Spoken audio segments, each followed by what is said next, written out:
Chair, we are recording and on Zoom and recording in the room. Okay, hello and welcome to the joint meeting between the Palo Alto ABAC and the Mountain View BPAC. We'll start with roll call. Absolutely. Member Fenwick, I'm here. Member Adamick. Here. Member Kuzamal, Present. Chair Stone, Present. Vice Chair Barton, Here. Chair, all members are present and accounted for. Thank you. Palo Alto like to do roll call. Yes. Charlie, can you do that for us? Yeah, thank you. Chair Bruce, Yes, here. Vice Chair Eric,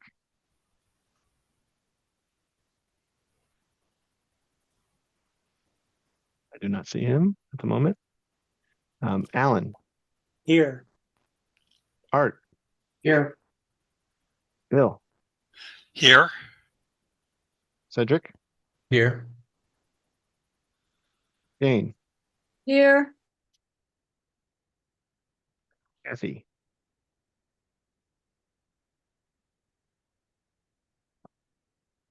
Do not see Kathy. Ken.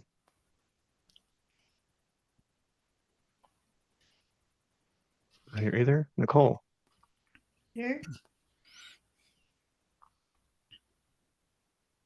Paul, Here. Lenny,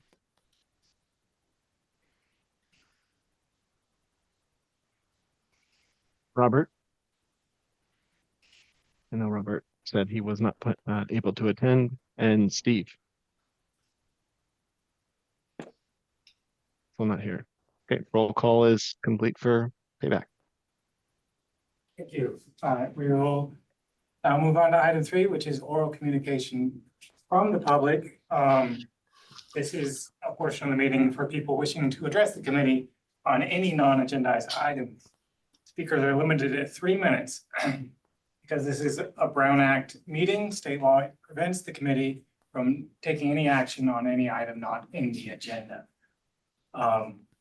Recently, regional and local elected and appointed bodies have been subject to disruptive, racist verbal attacks by anonymous callers during virtual public comments. The city of Mountain View is fully committed to racial, religious, and cultural equity and justice, and we strive to create a welcoming, safe, and inclusive community for all.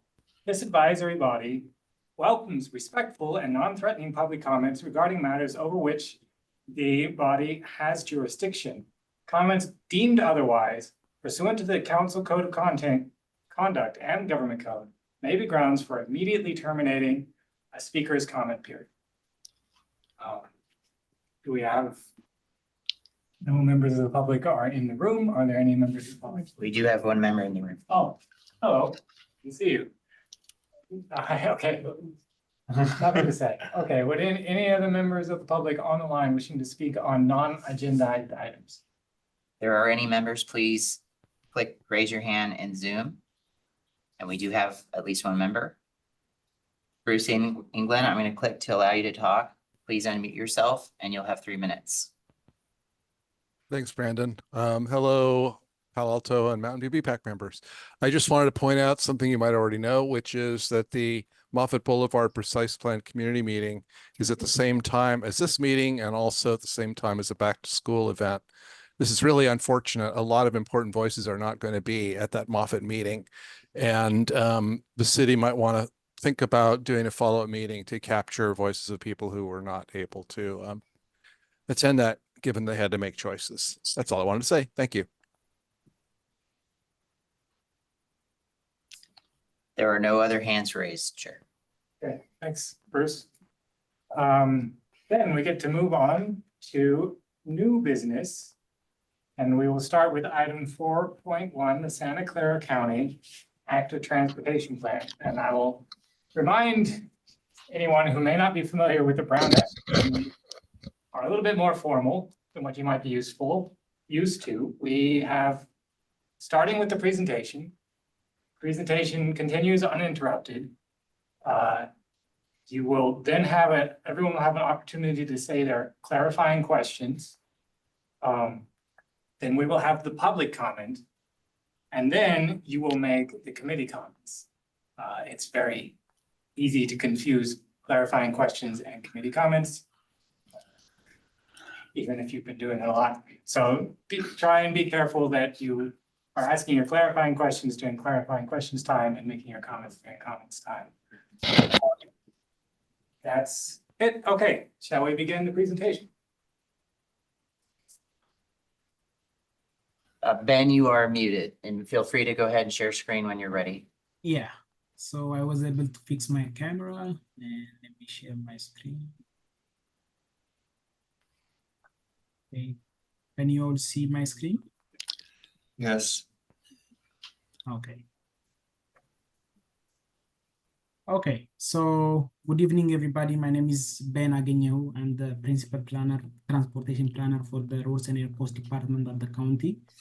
And basically, just to give you an overview, the roads department is what we kind of call the public works department, the equivalent of another public works department for the county. So with that, I'll start my presentation. Today, we're here to talk about the roads department. So when we say Santa Clara County, we refer to the department, which is the Roads and Airports Department.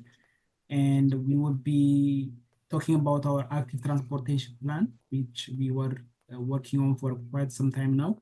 And we're doing some rounds around to kind of expose the community. We've been doing it with other venues, but we're trying to engage city BPAC and members to be able to see what we'll be doing so far. So with that, I'll start the next slide. So I have an agenda today, and that agenda includes a project overview and community engagement activities that were done as part of the activity for this plan. The plan vision and goals, some needs assessments or some technical analysis that were done as part of the planning process. And then we will go to the infrastructure improvement that were recommended as part of the findings, how we prioritize those projects, some program and policy recommendations, and we will talk about a little bit of next steps on what is coming up next. And then we will have a Q&A and discussion session. So first on the agenda. So basically, this is the Santa Clara County map, and the brownish, the slightly brownish latte kind of color, it's the unincorporated county, which is under the jurisdiction of roads and airports in the county jurisdiction. And all of the whites that you see are the cities that are in between the cities that are between in the county, in the 9 cities. And the network that we'll be focusing on is the unincorporated roads. And basically, the roads department maintains 600 miles of roads in the unincorporated area. And we have different typology of roads, and mostly the one that a lot of people are familiar with are the expressways. And we have also some rural roads, many rural roads and mountainous roads that we maintain also. So this plan talks about these county maintained roads. So to talk about a little bit about the project timeline, we started this project in 2020 during COVID. And since then, we've been doing a lot of activity, including community engagement, technical analysis, and recommendation and network development. So we had several types of engagements, which are pop-ups, online, and also some Zoom workshop that we had with community members.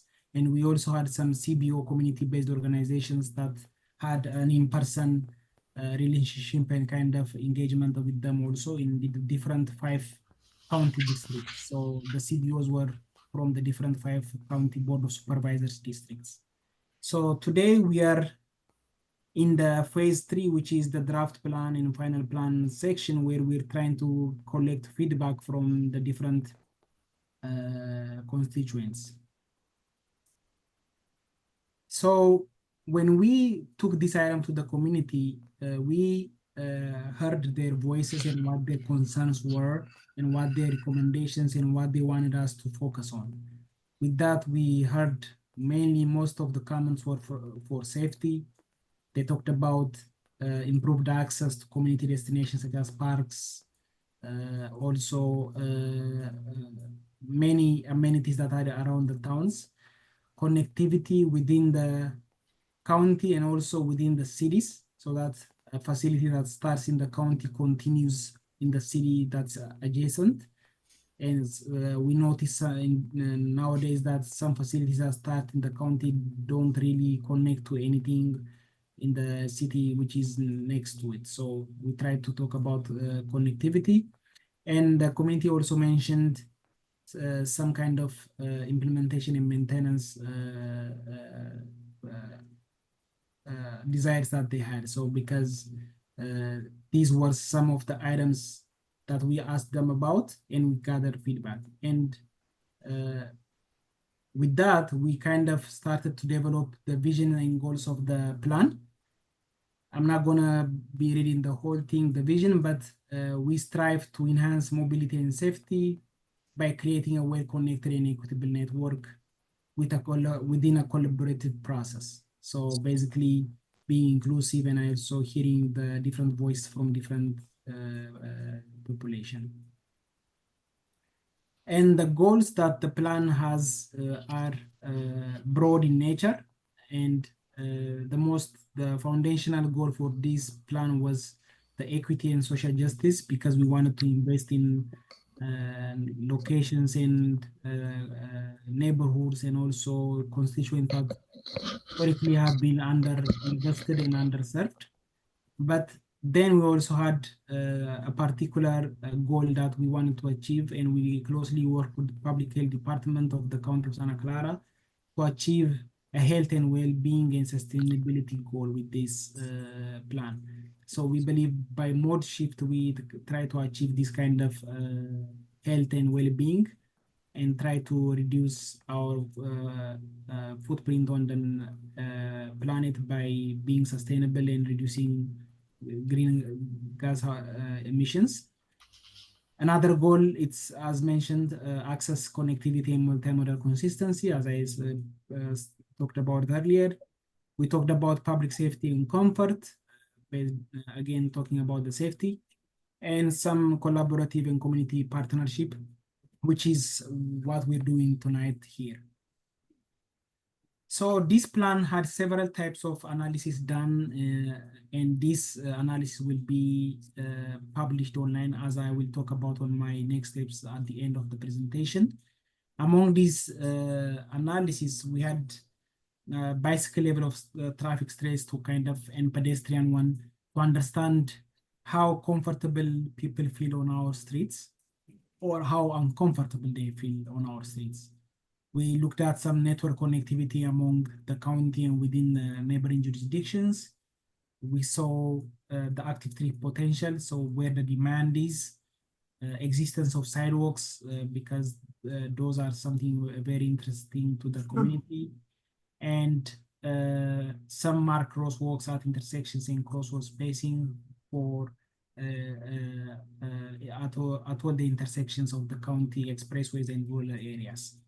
So by combining these analysis, we kind of tried to come up with the recommendation that we will show later. To give you a brief overview, we divided this analysis into two sections, the northern and the southern portion, or we call it the urban and rural. That's how the land use and the kind of composition of the county is made up. And then we did some safety analysis, which was the first one of the analysis that we did to kind of understand the collisions and where they are located, so we can understand the safety issues better. And with our analysis, we came up with the understanding that most of the collision prone areas are the expressways, and that's basically no surprise here. due to the high-speed nature of the expressway. And all the expressways, starting from Capital, Almaden, they are the most prone to collisions. And the recommendations would look further on how to improve these areas. And here are some high injury networks, specific at unsignalized intersections and signalized intersections. And these are different locations in the different network. So with this analysis that I mentioned, we tried to come up with sound infrastructure recommendation that kind of answers to those pain points that we discovered in the analysis. And we also took into consideration the community feedback that were provided as part of our online exercise in the road shows that we went to. And most of the community feedback, as I mentioned, were safety, connections, and also missing sidewalks. So those were most of the comments. And by kind of identifying all of these comments and also the analysis, we came up with what we called a primary network gap. And by gap, we don't mean like a physical separation, but the high active potential for improvement. So whether, or in other words, where are the low-hanging fruits to be able to be making the impacts as easily as possible and making a better recommendation for that location. So we used several state level and federal and national guidances. Among the state level, we had some Caltrans guidance that we look at, and for in some federal level guidance. This is because it's a little bit of a shift for the county's processes, because as some of you may know, the county had bicycle accommodation guideline on expressways, which is something that designates a facility, but it doesn't delineate, meaning you could do bike rides on it, but it's not a facility that has been designated for such use. So that was not helpful for the bicycle community, and also didn't answer for the all ages and abilities population, but it only addressed the frequent users and the more active and more strong and not fearful portion of the bikers. So we wanted to see at guidances, and that accommodation guideline, the county's accommodation guideline, was done in 2003 when there were no federal and state guidelines developed as broadly. So the county came up with its own way of accommodating the bicycles, its facilities. So again, some methodology that we assigned. So if you see this briefly to discuss this, it's something that many of you have seen before.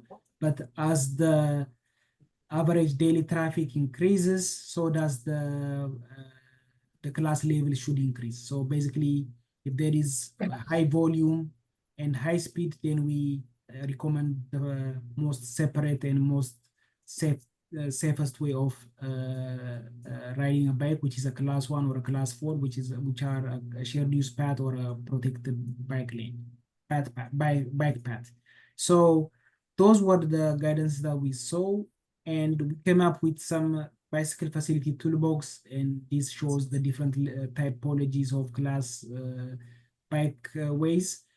And we do have all of them incorporated as reasonably and as sensibly possible on our plans.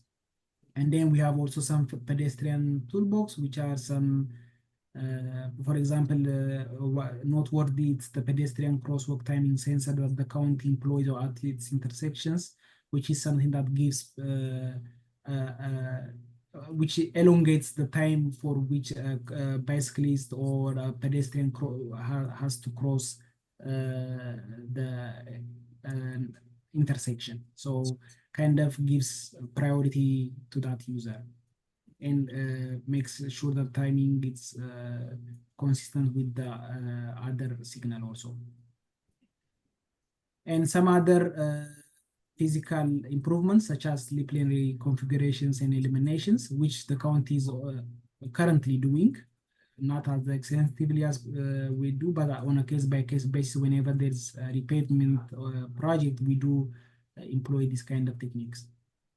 So having said that, by looking at the different state and federal level guidances, we came up to the conclusion that it was time to sunset the expressway bicycle accommodation guideline and follow those guidelines that are more mature and more tailored specifically for bicyclists. So with that, we no longer be using the bicycle accommodation guideline as a policy, but some of the things that are in that policy will be trickled down into the new document. So with that, we came up to the recommendations, and the bicycle network that we propose are a total of 56.5 newly built class 1 shared use path, and mostly these are along the expressways, all of the expressways, and different type of non-expressway roadway facilities such as class 1, class 2, class 2, and all of them with different types and lengths at different locations. So to share a map of the recommendations, as you can see, I tailored it to the northern western side of, since we are in Mountain View and Palo Alto, I kind of took that portion for you today. And we have some proposed facilities on the expressways, and mostly on the expressways, and some locations within the Stanford pockets and in that area.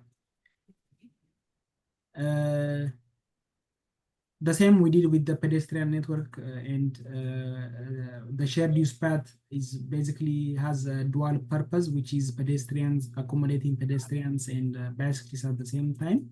But that doesn't mean that, so when we say we are going to build a class 1 shared use path on our expressway, so on one side of it, we mean that there will be that physical separation, but for those who prefer the fast-paced and also the most separated from the pedestrians or scooters or whatever there might be, they can use the shoulder of the expressway. So using the expressway as a bicycle facility is not prohibited, but even though there is a separation that's available for everybody, people who choose to go use the side of the road, they can do that as well.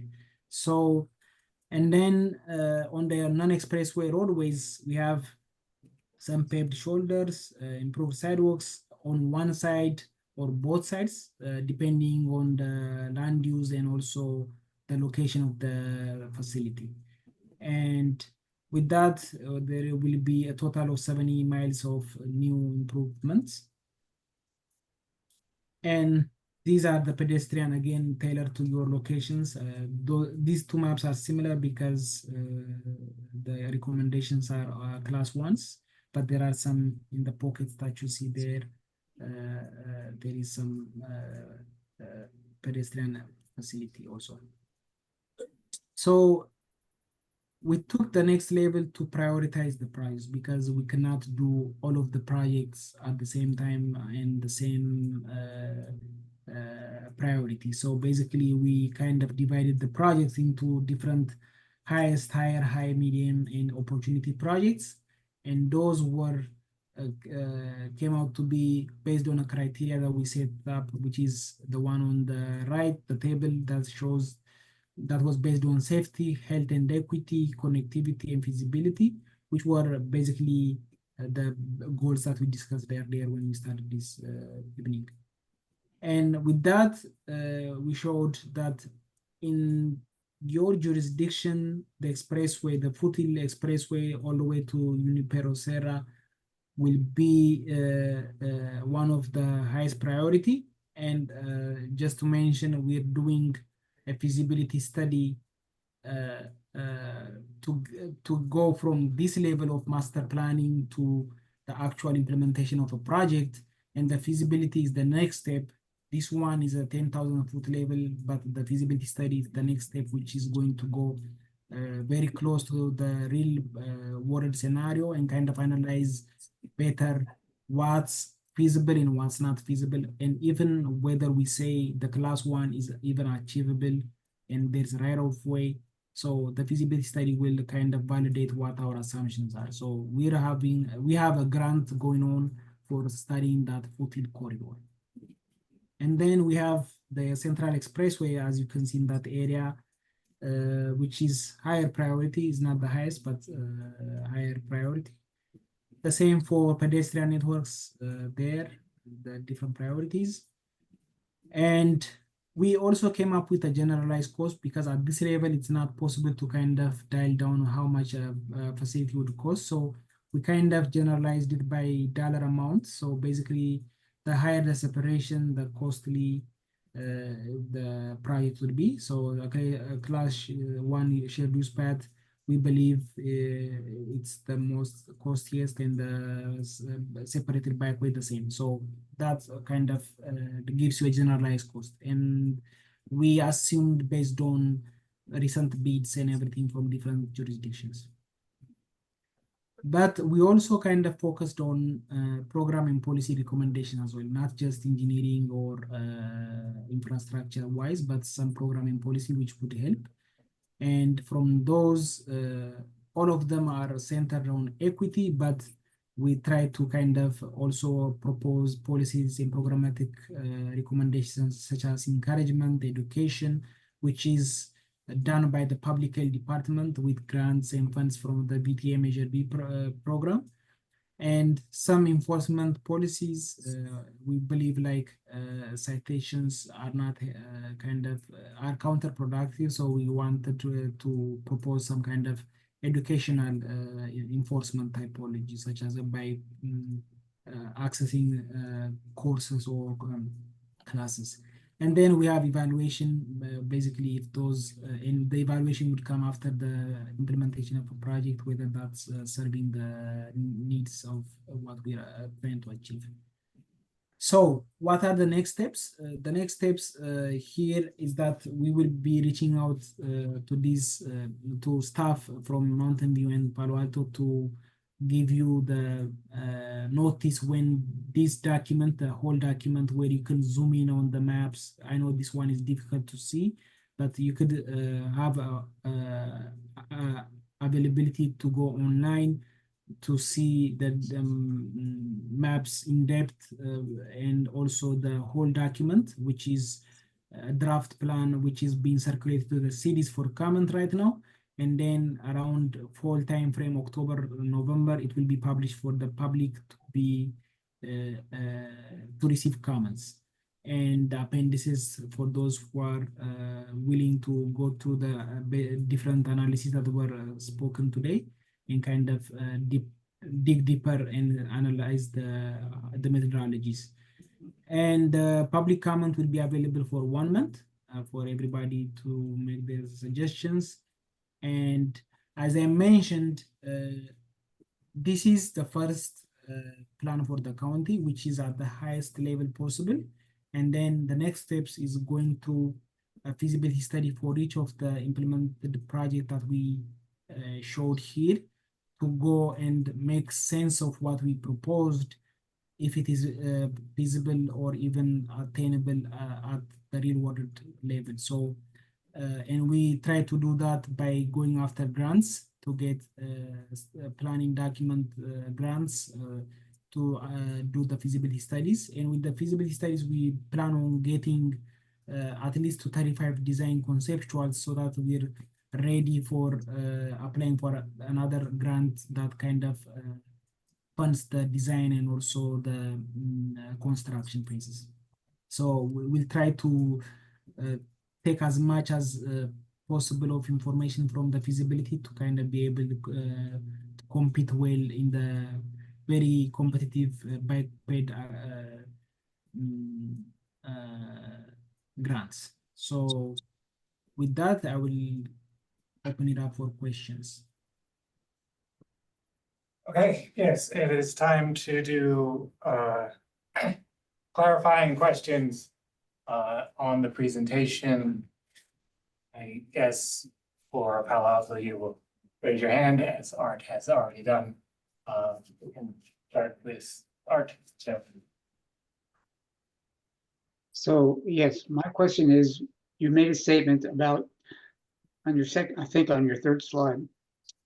This plan is focusing on expressways and roadways in unincorporated areas of the county. That doesn't seem to be the case. You seem to be going everywhere. So why do you say that? So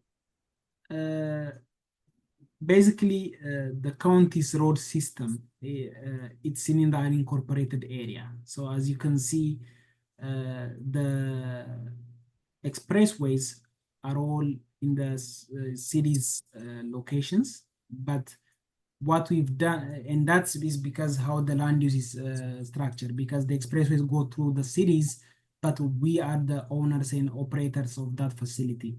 And then in the rural areas, the ones in Morgan Hill and Gilroy that you can see over there in the mountainous areas are on unincorporated land. So the brownish shade that you see, it's all unincorporated county. So all of, even if the network, as it may seem, they go all over the place, but they're only under on the county's jurisdiction. So no city facility is being discussed or touched, although there is connection to it.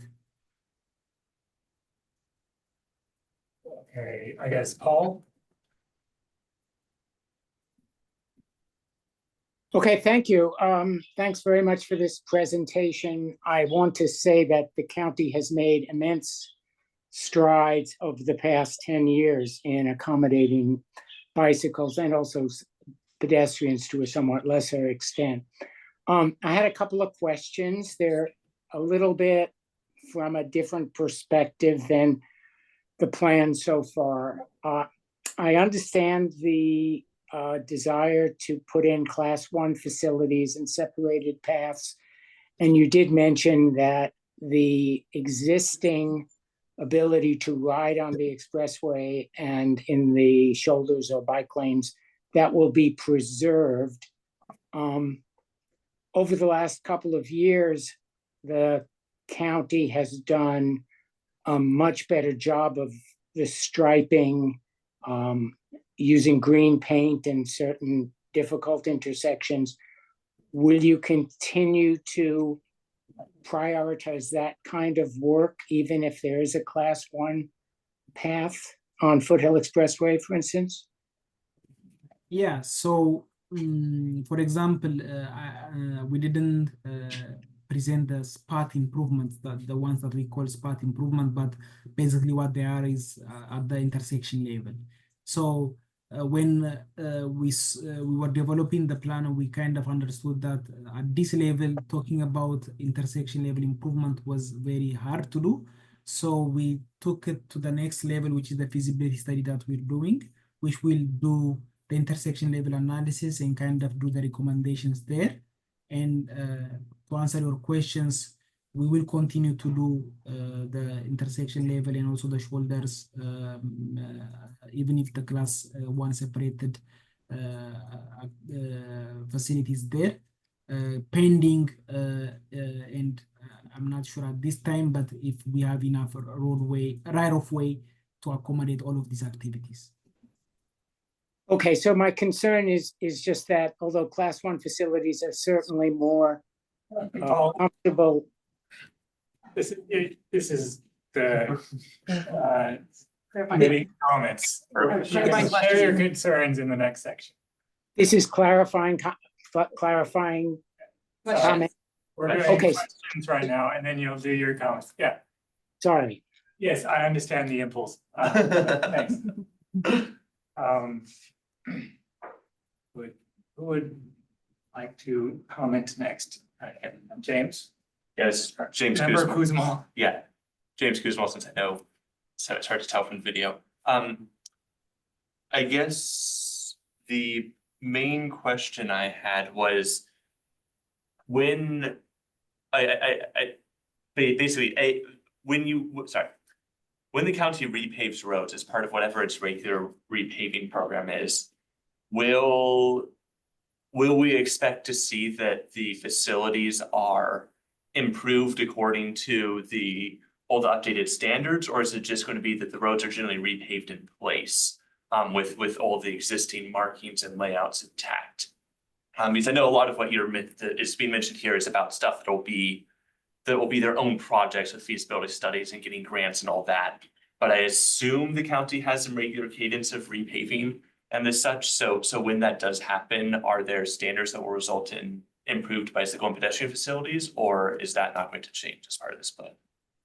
Yeah, so the county, as you mentioned, has a 7-year cadence of repaving our facilities. So basically, we started this year, even if this plan is in draft form, we try to kind of make the recommendation to kind of wherever feasible, whenever a repavement project comes in, to kind of take into consideration at least that at the intersection level, maybe not at the corridor level, but at the intersection level, to make the spot improvement that I just mentioned, so that the bike facilities and the bike networks that we mentioned can be better prepared when the actual project comes in at the future time and kind of be implemented then.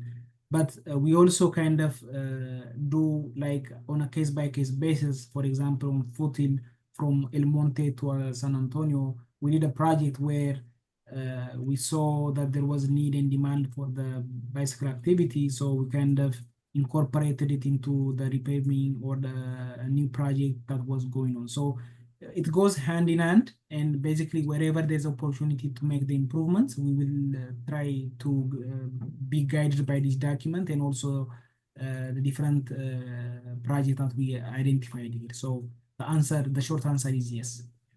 And sort of following along that, it's good to hear, but when you're doing those sorts of improvements, is that right now having to be a sort of an exceptional process that requires deviation from the existing standards, or is that already like no problem to be doing and it's just part of the regular process without any extra work from the county to have to make these improvements?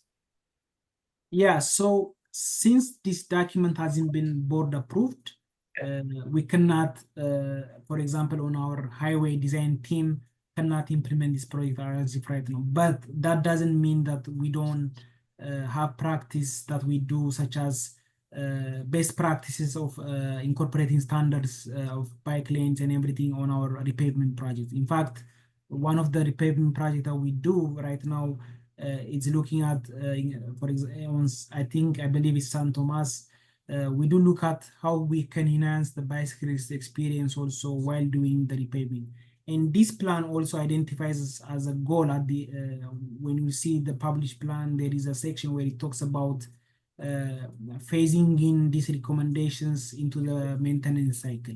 So it's a practice that will be incorporated surely in the future, but it's slowly getting there.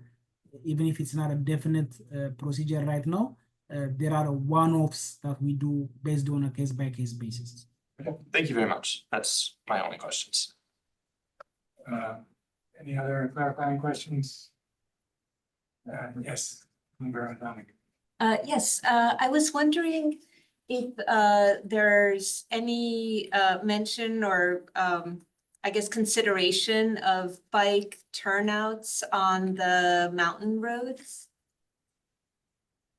To answer the question, we haven't looked at the mountainous roads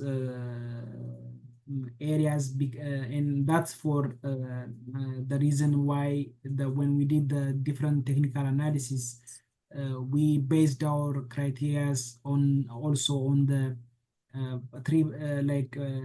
the potential and the desire where the community wanted to use the facilities. So those roads scored very low in terms of the criteria that we had, especially in the potential of trips. So basically, there was no demand in those locations, so they scored lower. So, and again, there are some also safety considerations that we wanted to take into consideration, such as where the safety need is first. So basically by combining the different analyses, the mountainous areas didn't score as high as for needing a project to be implemented at this time. But we can certainly look at in the future, maybe when we update this plan after some years, if the need and the desire in those areas change, we could also try to look at that. Okay. Lieberman, you have another question? Yes, in the discussions in Palo Alto, in particular recently about the bikeway on El Camino, it was kind of understood that it would be safer to not allow right turns on red at signalized intersections when there's a bikeway. And I think that's going to be implemented in at least Palo Alto. I don't know if that's the case in Mountain View. Has that been considered as part of the plan in Santa Clara County in areas where there's a signalized intersection and a bike path is coming across? Because a lot of the safety issues associated with collisions are right turns at intersections. Thank you. Yeah, so we've heard this comment before, and again, I think we will be seeing this comment coming up in the public draft. So in our planning process here, we haven't yet set a policy to prohibit the right turns or to enforce red on right. So basically, but the comment is welcome, and we will see if we can have that policy. And because we have a traffic department which looks into this kind of traffic circulation aspect of the network, so we will discuss this comment with them and say that the community feels like this is a major concern and how to better address it. But as if right now we haven't have it as a policy. Thank you, Member Fenwick. Thank you for the presentation, Member Fenwick here. I saw you mention sidewalk closure, gap closures. Will you be considering sidewalks on both sides of Central Expressway as part of this plan?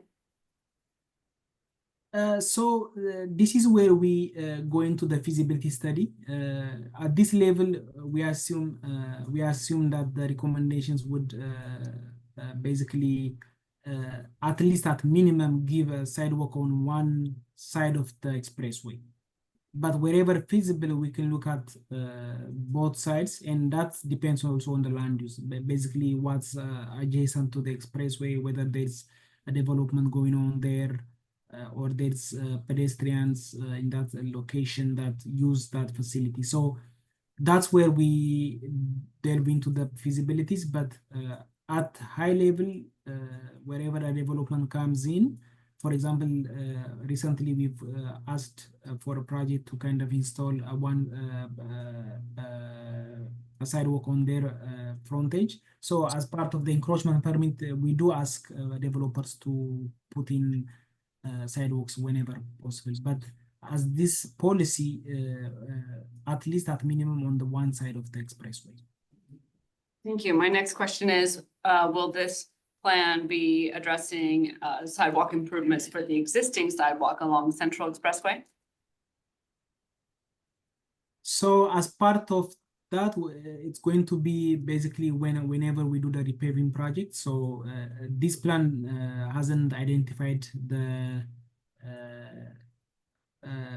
problematic sidewalks that are currently out there, but whenever we do our repaving project, we usually do the asphalt plus the sidewalk. So basically that will be the time when we'll be fixing it. And there is a website whenever there's at least dangerous also or problematic sidewalk to report it to the county's website so that we can address it in a short time manner.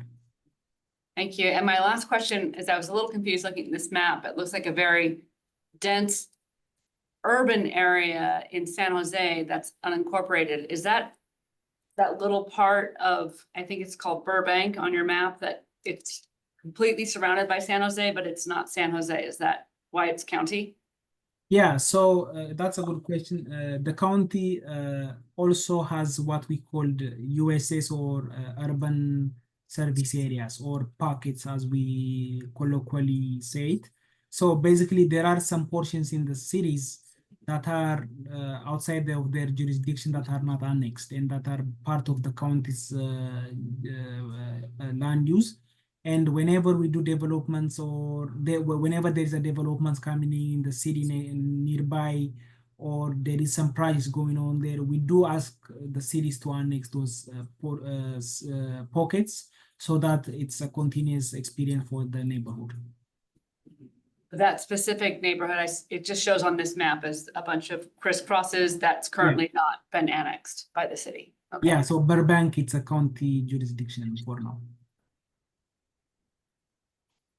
All my questions, thank you. Okay, Martin? So my commute goes through both Santa Clara and San Mateo County, and the plan talks a lot about the infrastructure, but I know San Mateo County has a commute.org initiative or website that does a lot of the education and outreach and promotion, as it were, of active transportation.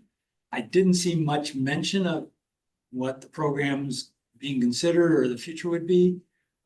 Is that missing or not part of the scope yet? Or where would some of those other, I guess, soft initiatives be included?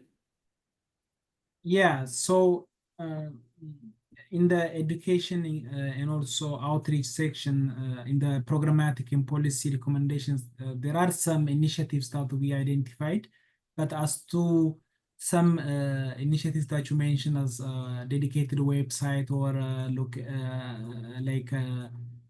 that gives information about our facilities, that's a good suggestion. And we do want to have a website where when we publish this adapted document, where we kind of show at least at minimum where the facilities that are proposed are, and also which ones have been implemented, which ones are slated to be implemented, and kind of give like a go-to portal where you can get information. And that's a good suggestion, and we would see to get to host a website in our roads and airports department. Okay. I have a few questions as well. How did you measure active trip potential? So basically, we took into consideration the surrounding area, the facilities, the destinations, and also it was a 3-mile potential. So we heard some comments saying that the 3-mile demand or desirability was a little bit low because there are some electronic devices that can go further. But we wanted to, at least for the time being, focus on the bicycle and pedestrians where a person can comfortably kind of could make that trip. So the 3-mile buffer plus where the activities are going on right now, plus the surrounding facilities and destinations. That's how we kind of came up with the trip potential. Okay. So this analysis and your bicycle level of stress, pedestrian level of stress, will any of this be available on like the county's open data website or anywhere like that? Yeah, so when we publish the document, as I mentioned earlier, the appendices also will be published where they have extensive information on how this analysis were done. Oh, fantastic. So a specific question. So when you were showing your pictures of your implementation, you had a rumble strip and it was inside of the bike lane by a little bit. Is that to spec? There on the bottom right? Yeah, so you're talking about the intermittent rumble strip, right? Yes. Yeah, so basically those are for mostly in the rural area, And the reason, the rationale behind proposing this is wherever there is no right of way available and there's limited right of way available and there's no sidewalk or any kind of development going on there, at least for a protective measure to alert the drivers that there is a bike lane in that. Yeah. I understand that. My question is, the location of the rumble strip in the picture is inside of the bike lane. It's not on the line or in the vehicle lane. Is that location the standard? Is that what we can expect? So this I can find out, but I think as it makes sense to put it on the other side, but then that will be the continuous rollover of the tire on the rumble strip will be a nuisance to the inhabitants next to this facility. So basically having it on the other side, I believe the intention is that at least whenever the driver veers off, it's an alert mechanism and it's not a continuous disturbance either to the driver or also the neighborhood inhabitants. Okay. Thank you.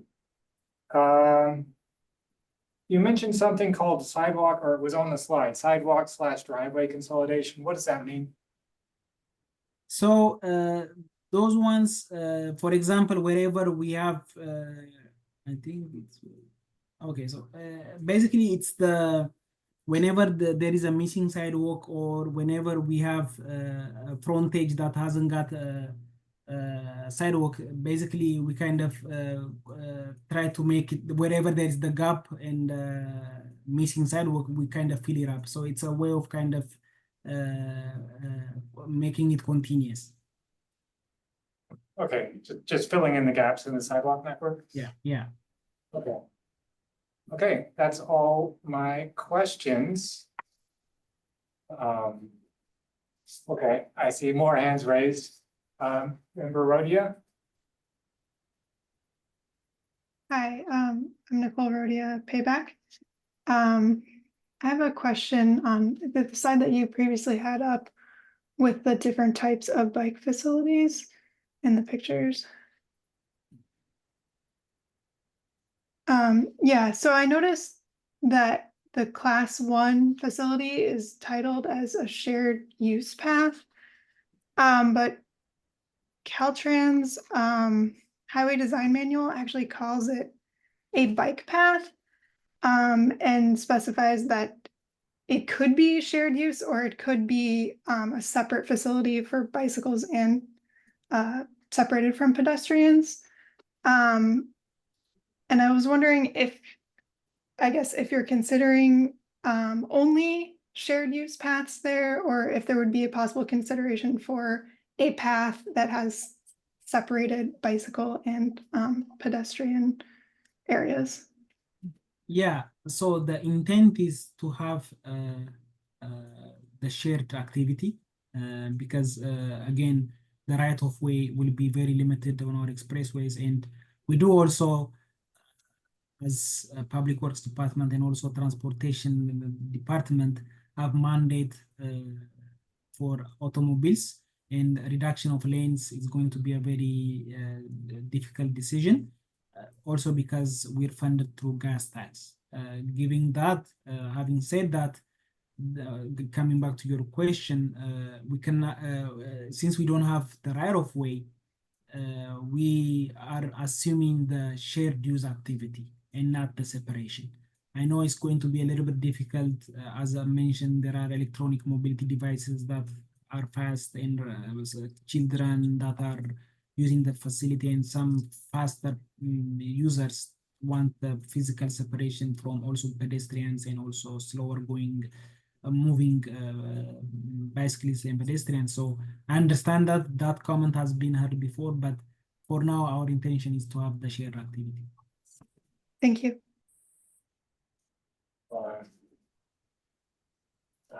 Cedric, sorry, I can't see your last name. Cedric de la Beaujardière. I was wondering if you also looked at accessibility for people in wheelchairs, and maybe there's a sidewalk, but there's no curb cuts, or it was your mention about sidewalks and driveways, like cross slopes. Sometimes driveways across the sidewalk will cause the sidewalk to tilt and make it difficult to operate a wheelchair. So I was wondering if your kind of accessibility and safety analysis was considering wheelchair users as well. Yeah, so this one comes into the implementation phase, and basically currently as when we do our repaving works or sidewalks, we do take into consideration ADA policies and criterias, and those are basically in the implementation portion. So I'm not sure if we had an idea accessibility or accessibility in general analysis done in this plan, but nonetheless, whenever we implement projects, we do take into consideration those policies. So yes. Okay, seeing no further questions, we will move on to the public comment. Anyone wishing to comment on the Santa Clara County Active Transportation Plan? Anyone in the room? Anyone online? Yes. Bruce England, I'm going to click to allow you to talk. Please unmute yourself and you will have 3 minutes. Thanks, Brandon. I have actually several questions, but I think, or comments, but I'm going to cut most of them because it's unclear to me when I look at the timeline on the project website. It seems like there really isn't opportunity to provide feedback anymore, and I don't want to bring things up that can't really be taken into account. So I might ask those questions offline, not take the time now to do it. But I would like to know if this presentation will be available online. It was not part of the packet. And one thing that I did notice, and member Fenwick commented on this a bit too, is that it's really not easy to see that map. It's low resolution. And so the cross streets and things like that are really hard to see. You have to kind of guess at, in some cases, where things are. So if that can be provided to people somehow, that would be great. I'd like to see it. I'd like to be able to share it with people I work with in the community.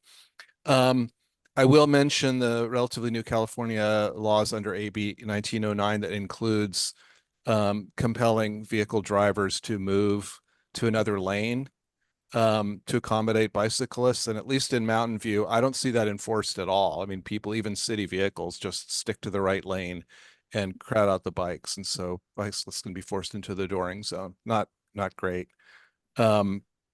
We talk about green complete streets here a lot, including as a traffic management measure. And I don't know if that's in the plan, but it would be great if that's in there. Things like bike rack placements and signal timing would be great to have covered in there too. Coordination with the city active transportation plans like Mountain View's, and Sunnyvale, I believe, has one. And then the comments about no right on red. And, absolutely support that comment that as much as we can do no right on red, we should implement it throughout the county, including at the city and county level. And lastly, the comment about sidewalks, you said that sidewalks are usually evaluated as part of a repaving project. I think that will be. I mean, it just is part of the process, whether there's a sidewalk or not. I mean, if there's no sidewalk, then it's a gap. And maybe that should be considered for adding a sidewalk, given, accounting for the fact that some of the area where a sidewalk might go in is private property, and maybe that has to be, an easement needs to be done or something like that. But anyway, that kind of accommodation would really be good to see. Sometimes when things usually are said to happen or might happen, then we might assume that it won't happen. So I'd like to see that more solid than usually. Thank you. Yeah, thank you. And if I think if you get something out of this presentation, We don't allow Oh. speakers to respond to Okay. public comment unless chair directs you in the next section. Yes, so. Yes, we will hear all the comments first. Are there any other speakers? No.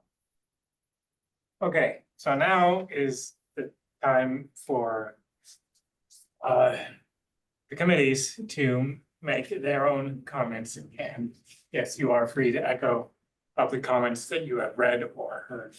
Can I briefly ask a question? Okay, yes. Yeah, Member Kuzma, there's a item from, I think, a presentation to, I actually don't know what body, on the county website where there is a draft active transportation plan that was linked indirectly in the meeting notes for this meeting through, remember, a Domix VTA update that has what looks like an identical copy of this presentation, but also with some extra slides in it related to maps of other parts of the county that aren't out in Mountain View. I don't know if that presentation was identical. I assume that's what was shown to the VTAB pack, but that presentation does seem to exist. And if Ben wants to correct me, if that presentation is not useful, that would be good to know, but it looks identical. Okay. Yeah. Thank you, Member Kuzma. Question. Member Goldstein, would you like to open us with comments? Yes, thank you for the presentation. I had a couple of things that the county was not in your presentation. The county has placed certain standards on pavement smoothness regarding the quality of chip seal that's used and things like that. I feel like that should be addressed in the plan. You should specifically talk about pavement smoothness and maintenance. Similarly, the maintenance and tree trimming on the expressways in particular should be part of the plan. The bicycle lane sometimes does get overgrown, and that is definitely an impediment to riding there. And when maintenance is done on the expressway, it's really important to, as far as possible, continue to allow the bicycle lane to be open. There are times when the coning is placed right on the shoulder stripe, and that is, at times that's necessary because they need the whole shoulder for the work. But when they don't need the whole shoulder for the work, it would be great to make that part of the guidelines and the plan. And those are my comments. Thank you. I see Member Lieberman. Yeah, so one of the most harrowing areas for me riding around Palo Alto Mountain View is the overpasses. There was a comment from one of the Mountain View people about the one that goes over the Central Expressway, presumably on San Antonio. But there are a number that are really scary. And I'm wondering if there are specific ones in your plan, if you could tell me which overpasses. Can't really read the map, because again, it was very quickly shown, and they're very dense, and there's a lot of detail that is missing. If there are some overpasses that you are aiming at revamping, or you have plans that need to be done, overpasses or underpasses. And Ben, feel free to grab the screen again if you need to. Okay. Yeah. So I think there were 3 questions before. So do I answer to the last one, or how do you want me to? So I think how you want to answer, yes. Okay, so basically this presentation was given similarly to the VTA, and it's available there, and it can be shared. Palo Alto or Mountain View staff can share to the BPAC members. Is okay to share it. And for comments period, as I mentioned in fall, there will be a public comment period to make observations and suggestions. We took some items that were not relevant to this body, some slides, the maps that were not relevant, yeah. And then one thing that I wanted to discuss were thank you for the comments that were made about the smoothness of the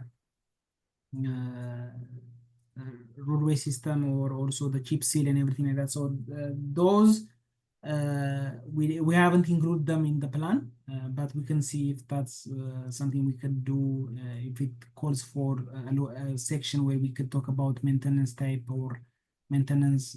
There is a maintenance strategy section though. There is where it talks about how we plan to kind of clean up the bicycle facilities whenever they're obstructed and everything like that. And also for allowing bicyclists to continue during activities.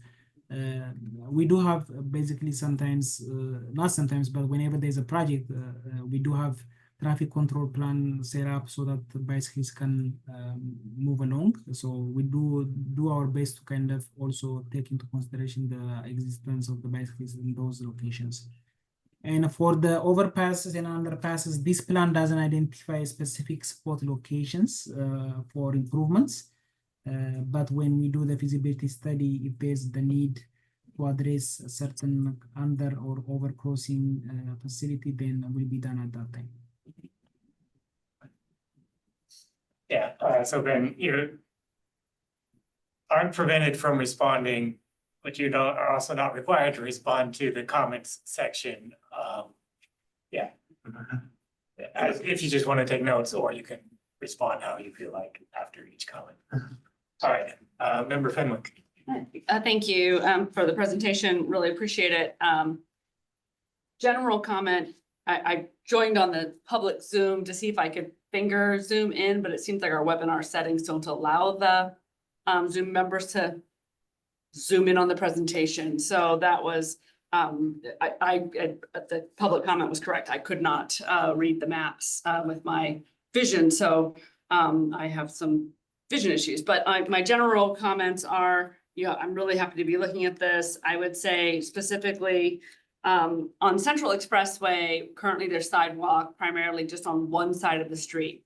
About 9 years ago, I was attending a VPAC meeting as a member of the public, and there had been a pedestrian versus car collision. The pedestrian was on the Central Expressway sidewalk, which is only on one side of Central Expressway.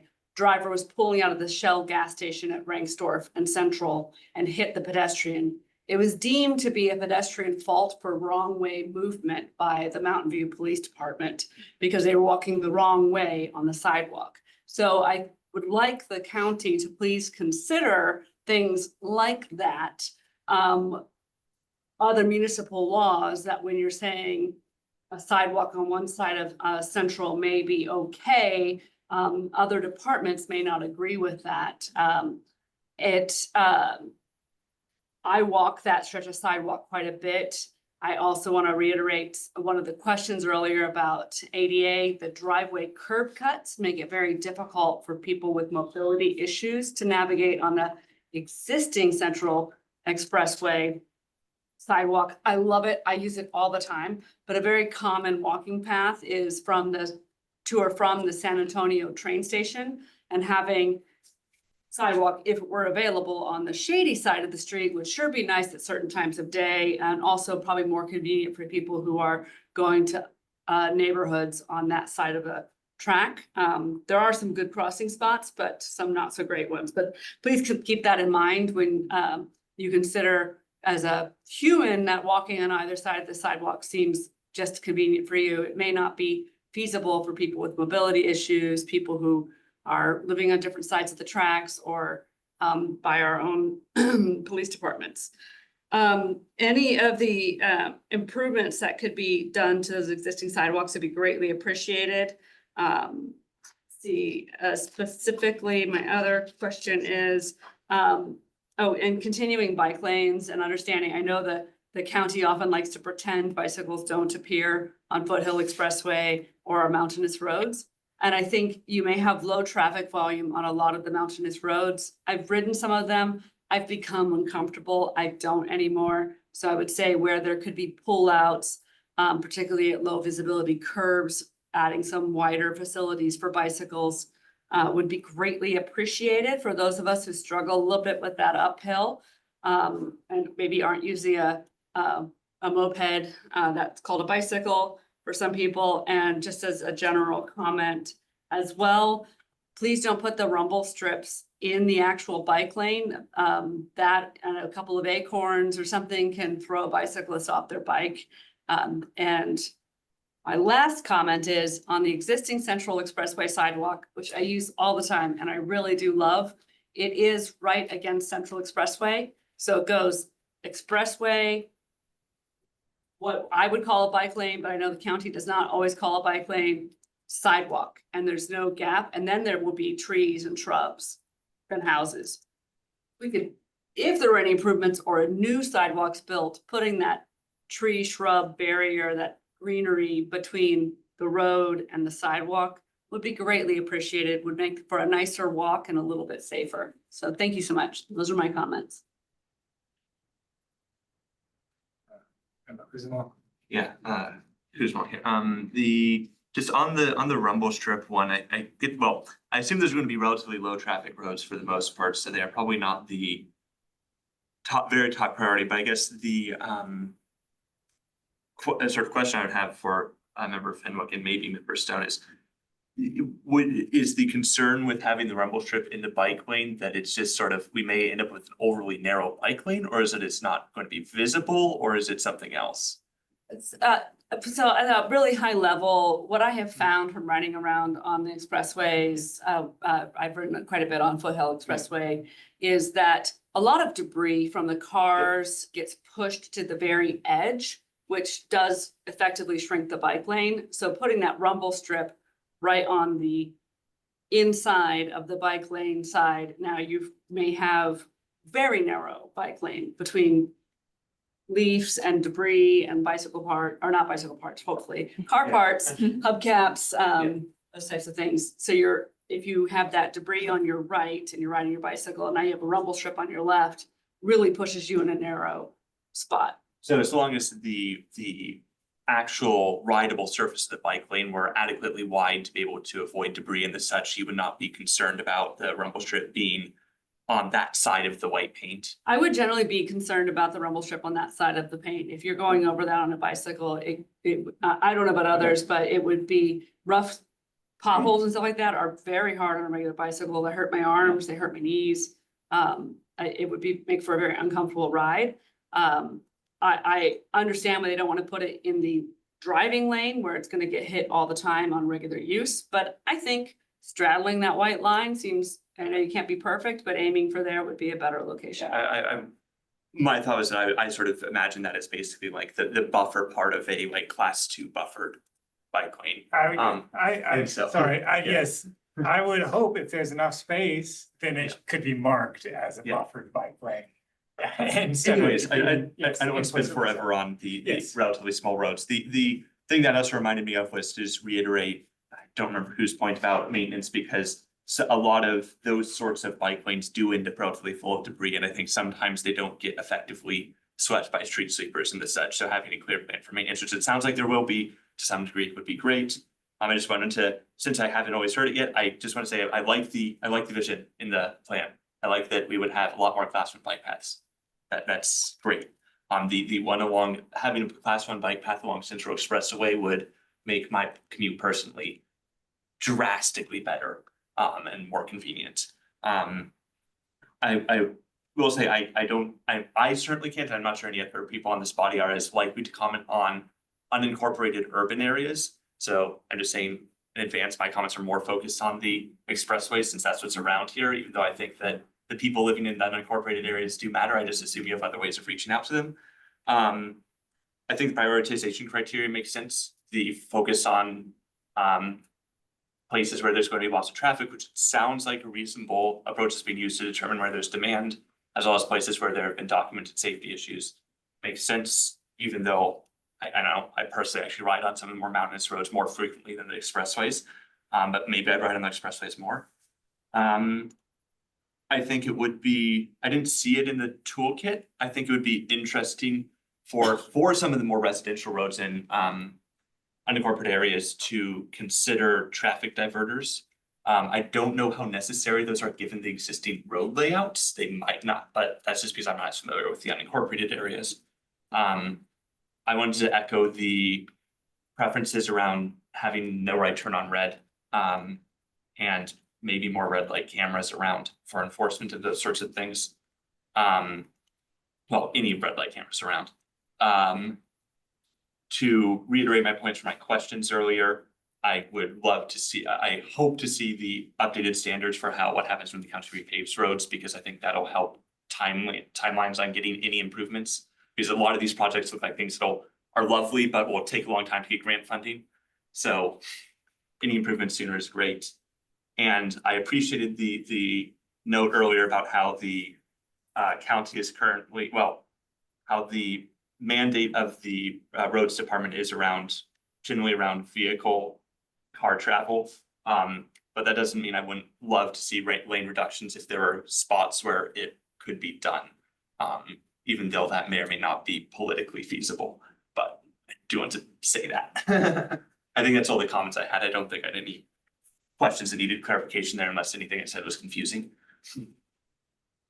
Thank you, Member Kuzamal. We have Member Watchtols. I just want to make a brief comment about the rumble strips.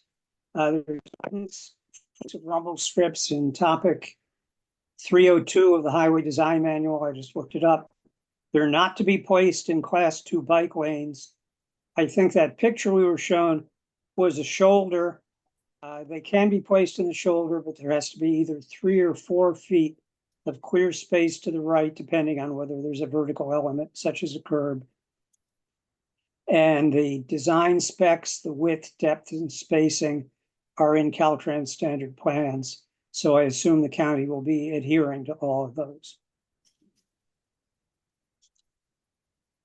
Fantastic, thanks for that. Member Martin, you had comments. Yeah, a couple of things. So, yeah, rumble strips are a problem when you don't have the 3 to 4 street. I've ridden a lot of rural roads in Oregon. They're hazardous to bicycles when you need to leave that 1 or 2 foot shoulder in a hurry due to debris or some other hazard, and you have to cross the rumble strip, and they're not intermittent enough, and that causes some crashes. So if Caltrans has a 3 to 4 foot standard, that should be solve a lot of the problems, especially if they're intermittent. I would like to, I'd like to compliment the policy. I guess it was talked about that bicycles are recognized, but nothing is delineated. I can't see that. It can't go away soon enough. In Foothill Expressway or Central or wherever else, it's still relevant. So glad to see adoption of more enlightened state standards and national standards. The other one is I'd like to see green streets. I know sometimes the county has just tried to reserve right away, didn't want to put in trees and rip them out, but it is so much more inviting, both as a driver and a cyclist and a general community member, to see some of the green sections of Central Expressway that have grown in over the last 20 years. There seem to be ample opportunities in some of the other county expressways to help with the sustainability and the carbon sequestration in any place we can get that, especially if it's not main type of landscaping, that would be great. So thanks for the presentation. Glad to see some excellent progress. Thank you. Member Finley. Sorry, Member Adama. Yes. Okay, the first thing is just a repeat of what I said for the VTAB pack, which is I wanted to echo others' kind of desire for a policy of right on red, just in the document in general, even if separately for projects, it needs to be evaluated on a case-by-case basis. I still have this concern, and I realize there's only limited with and right of way about the shared class 1 path. I'll just share a story from last night. I was cycling towards Shoreline Amphitheater on Stevens Creek Trail. My bike bell was busted and I started out the trip being really good about like yelling, hey, on your left, blah, blah, blah. And I somehow lost steam by the time I was really close to the amphitheater. And there was a jogger in front of me and I was passing them without announcing myself and they turned right in front of me. And I almost collided with the jogger. They jumped back and I was screaming like mad at that point. But I mean, these are the kinds of things that can happen. And fortunately, everything was fine and I should have behaved a lot better, but placing bikes and non-bikes in the same space can lead to collisions. And shoot, I should have written notes. Okay, sorry, I had one other thing which now I'm not recalling. Okay. I believe that's the end of committee comments for this item. So thank you. Oh, wait, Okay, Julie, okay. sorry. Go for it. It was just the turnouts on mountain roads. I don't know if Page Mill going up to Skyline is a county road, but I just, only parts of it? Okay, I just keep seeing these articles about Contra Costa County and Mount Diablo, the turnouts being a great safety improvement. So even if it's not planned because of lower use, it might be nice to mention it so that if ideas pop up for adding these turnouts, one could refer to the plan. Thanks. All right. I see also Cedric de la Louis. All right. Yeah, Cedric. Yeah, I just wanted to say I appreciate this plan. I appreciate your work on this. I'm personally excited about the notion of off street paths, even if they are shared with pedestrians. I'd rather share a bike path with a pedestrian than with a car generally. I've spent a lot of time in Colorado recently, and they've got a really excellent network of off-street bike pedestrian paths that really lead to an inviting atmosphere of getting out on your bike or getting out and walking and getting out of your cars. It just seems to be really supporting of an active lifestyle. So I like that thrust for it, and I hope that as you seek to implement these off-street paths, you do try wherever possible to give enough width so that you can separate the bikes from the pedestrians and ideally give clear indication of where you would expect the pedestrians to be and where you would expect the bikes to be so that hopefully the pedestrians can be well behaved and vice versa for the bikes and try to separate them wherever they can be. Thank you. I see also Penny Allison, you have your hand up.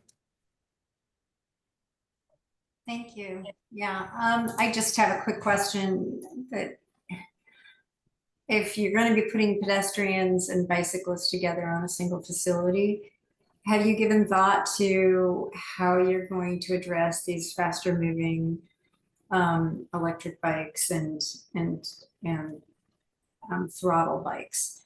I'm an e-bike user for some uses, carrying cargo, things like that. And I know I'm heavier and I'm faster on that thing. So I'm very careful around pedestrians, but I'm seeing a lot of e-bike users who are less careful. And I'd like us to be thinking about not just combining bikes and pedestrians, but really thinking about these new bikes that are increasing in number. And how should we be dealing with that? You know, I'll just step back and listen to your answer. Thank you. Yeah, so that's a good question, and we haven't yet decided on how to address that situation, but it's something that we would definitely look at. Maybe our usage policy level kind of set up a way, maybe I don't know if we can enforce like a speed limit on the bicycle typology or the electric scooter or anything like that. But there are some Senate and Assembly bills and different bills that are going on that kind of have touched upon this issue of e-bikes on sidewalks or facilities. So we will look at those and kind of try to be able to address those properly. And I'm with you that the speeds are very not normal for that kind of shared activity. So we will definitely at the feasibility level address those questions. I'd say it's time for a deep dive on that one.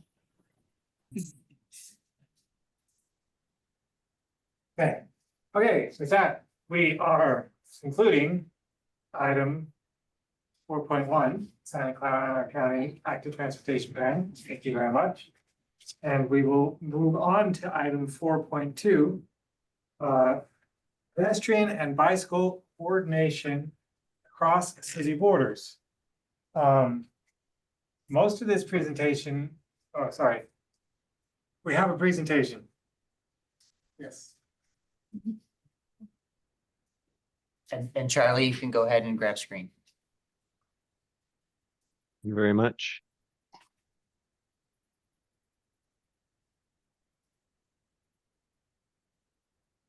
I should be sharing my screen now, and you should all see the presentation. Good evening, everyone. Charlie Cole, Senior Transportation Planner in the Office of Transportation at the City of Palo Alto. So I'll be providing a brief overview of the San Antonio Road corridor on the agenda tonight. Further information was included in the meeting agenda that was sent out under the attachment for item 4.2, and it was titled the San Antonio Corridor Memo and Attachment 1. I have 9 slides, and my goal is to keep the presentation pretty brief since that information was provided in advance of tonight's meeting.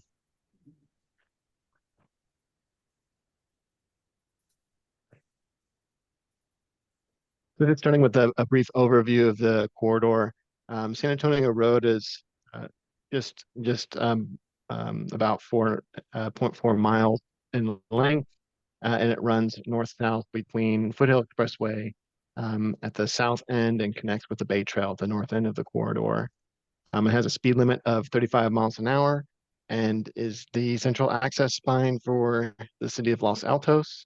And as we all know, straddles Mountain View and Palo Alto and intersects with El Camino Real, Central Expressway or Alma Street, US 101, and many other roadways that provides access throughout this area. So in addition to the 3 city jurisdictions, the roadway passes through areas controlled by Caltrans, Santa Clara County, and Caltrain. There are generally 2 vehicle travel lanes in each direction for much of the corridor, with the exception of San Antonio Road between El Camino Real and Nida Avenue, where there are 3 lanes in each direction, and at the US 101 interchange and north of the interchange, where there is 1 lane in each direction. The figure on your screen shows the existing bicycle and pedestrian facilities along San Antonio Road today. As you can see, there's a combination of sidewalk bike lanes, green bike lanes, and sharrows present among different segments of the corridor. Additional information was described further in the memo, including information on collision trends along San Antonio Road in the cities of Mountain View and Palo Alto between 2014 and 2023. We've included several photos in the next few slides at different parts of San Antonio Road. The first kind of slide here shows a couple of example photos of what San Antonio Road looks like in Palo Alto. Just moving from left to right and then down. The first photo is at Leghorn Street, where there are sharrows present. And if you look closely, you can kind of see the sharrow present in that and on your screen in the leftmost lane. The next photo to your right at the top is at the East Charleston Road intersection, and this kind of represents a typical signalized intersection along San Antonio Road in Palo Alto. And your third photo is kind of looking northbound or eastbound towards 101. And it kind of shows the presence of an access road, and there's several access roads in Palo Alto. So you may be familiar with that. And this is also where the road starts to transition from a 2-lane to a 1-lane road in each direction. The next couple of slides are in Mountain View, and I'll actually be handing it over to Mountain View staff to cover them. Excellent. So we're going to work from the north to the south. So right there, you see on San Antonio Road, we're starting to go over the Central Expressway and the railroad tracks. And there is a off-ramp there that brings you towards the San Antonio Caltrain station. There are no bike facilities in this portion north of California Street of San Antonio in Mountain View. The next photo on the right is the intersection of California Street and San Antonio Road. And you can sort of see that on-ramp up and to the right there. No bike facilities there on San Antonio going north, there are south. And then here on California Street, you see a green painted bike lane appropriately placed between the right turn lane and the through travel lane. Coming down is in between California and El Camino. And I show this in particular, as you can see, the merge area brightly painted, and San Antonio Road is completely green from California Street to El Camino Real. At the time that it was designed, that was the standard. Now we reserve the green paint for conflict zones so that it has more value for motorists to know that bikes are there.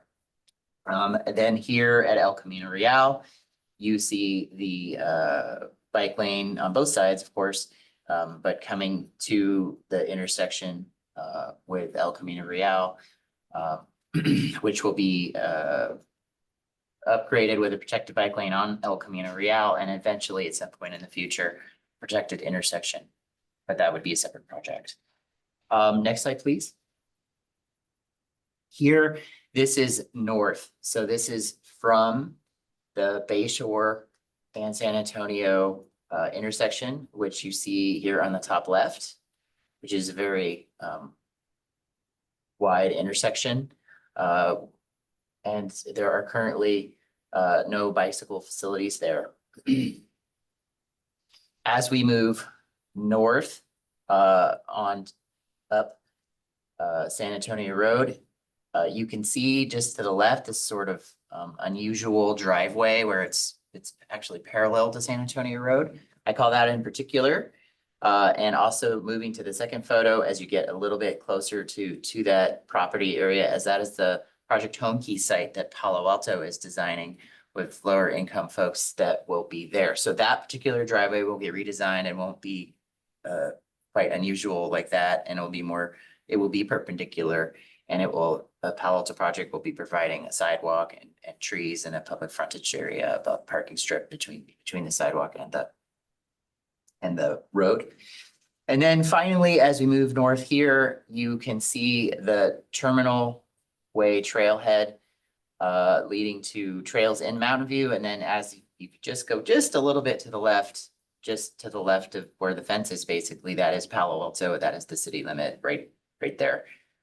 So to the right is Mountain View, to the left is Palo Alto, and that trailhead is Mountain View jurisdiction.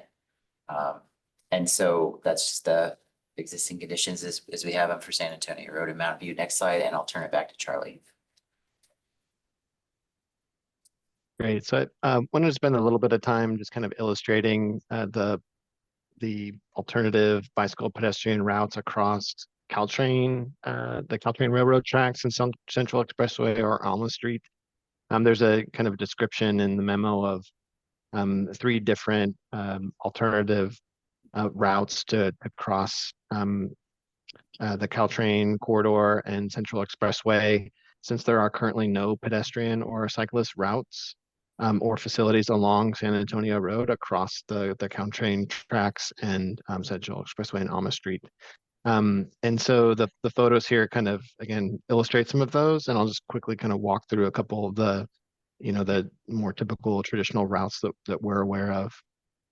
So first, kind of pedestrians and cyclists familiar with the area typically use the undercrossing at San Antonio Caltrain Station, and then either use the crossings at Mayfield Avenue in Mountain View or San Antonio Avenue in Palo Alto.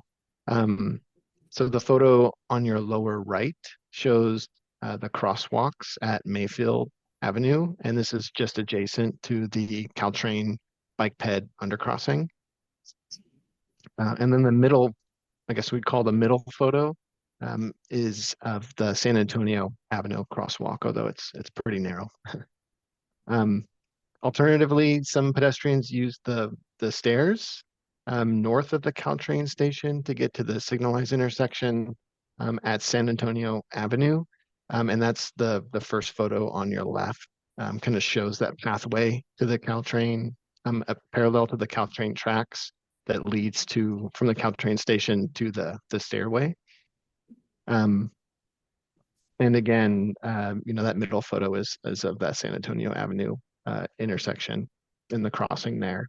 The third option that's used by some cyclists is the Caltrain undercrossing, bike ped undercrossing, in combination with the San Antonio Road underpass near the Waymo campus. I've heard it been termed the Waymo underpass, but I don't know if that's the official name. But that's the photo in your top right is a picture of that Waymo underpass.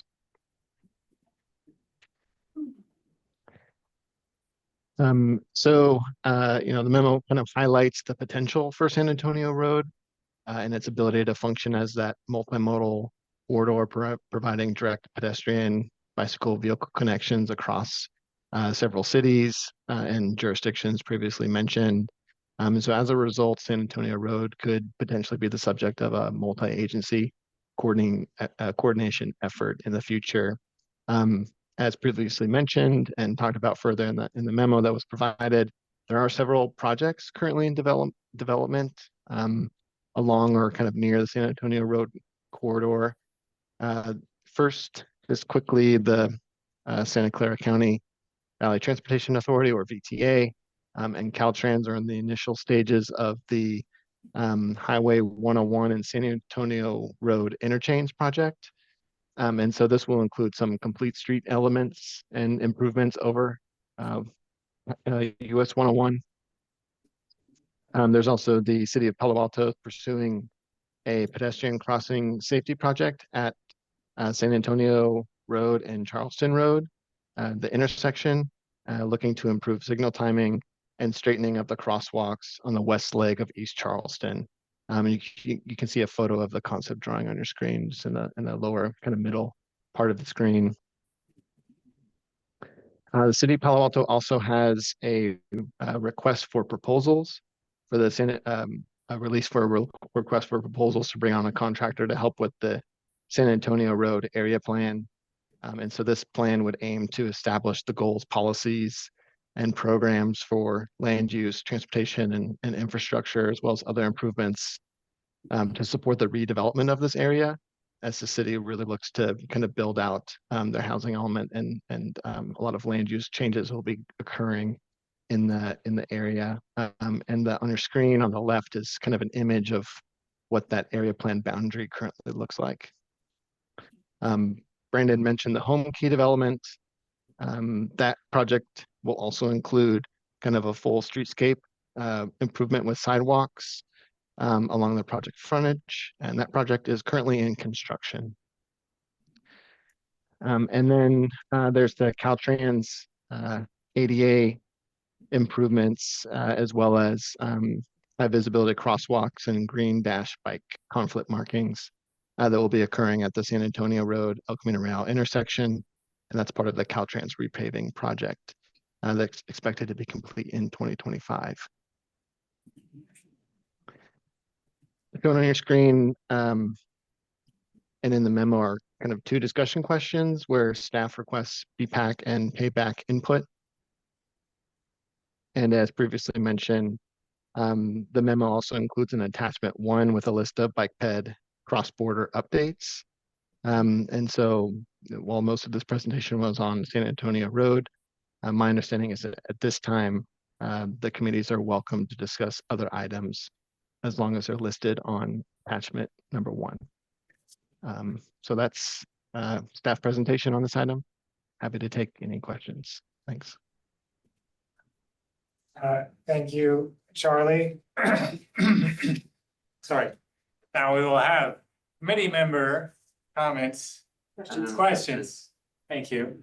Clarifying questions for members of the various city staffs. I see Member Atomic, you have your hand up. Member Fenwick here. I had to balance out the scales. So Member Fenwick here, a quick clarifying question. I might have a couple of others, but the first one I can think of is, I heard you mention the Waymo underpass. And at first I thought you were talking about when Google originally bought that site, they were talking about building, they had agreed to build a pedestrian tunnel basically along Mayfield to the Caltrain station. I thought that's what you were talking about, but then you had a picture of an actual underpass. Where is that? I can respond to that. Thank you. If you look on page 5 of the memo, Okay. it's shown there. So there's Okay. Yes. It was just pointed out to me on the Google map and it's something I need to explore. Thank you. yeah, so that there are sidewalks on the mountain view on one side, but they kind of stop in the picture that they kind of stop just as you get to the other side. Oh, okay. Thank you. And just to clarify, it wasn't Waymo or Google that agreed to build an underpass? Oh yeah, this is part of the county express. I don't know who this belongs to. The prior owner before Google was looking to develop housing and had included an underpass in their plan, but because the housing was never accepted, they sold the property, so there's no plan currently for any underpass. Thank you. Member Lieberman, your hand is up. Thank you. I want to talk about the project or plan that was mentioned by Charlie about the Valley Transportation Authority and on the overpass. I want to quote something from the memo. Member Lieberman, is this a clarifying question? It's a question, yeah. When will that be done? Because I have a question about, it was stated in 2021 in a memo for a meeting of exactly this type, exactly the same words that are in the current memo or in that memo 2021. So when will this project, when will one see this project? Because the Home Key project is already underway. It's in construction. Those people need access. And San Antonio, furthermore, can be a wonderful way to have an access for people in the plan that you mentioned to have access to the bay trail. When will we see some action on that proposal?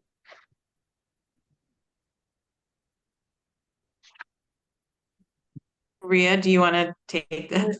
I missed the first part of the question. Which proposal was you referring to? The question is, the Valley Transportation Authority and Caltrans are in initial stages of project planning to improve the US 101 San Antonio Road interchange. The question is, when will we see anything happening on that project? Because I'm reading exactly from 2021, the memo that was presented to this group in the last BPAC payback meeting. 2020, same So words. Yeah, and in terms of this project, it's a VTA project. It's in the planning stage. So concept design, it's a very big project. And the concept design is just wrapping up.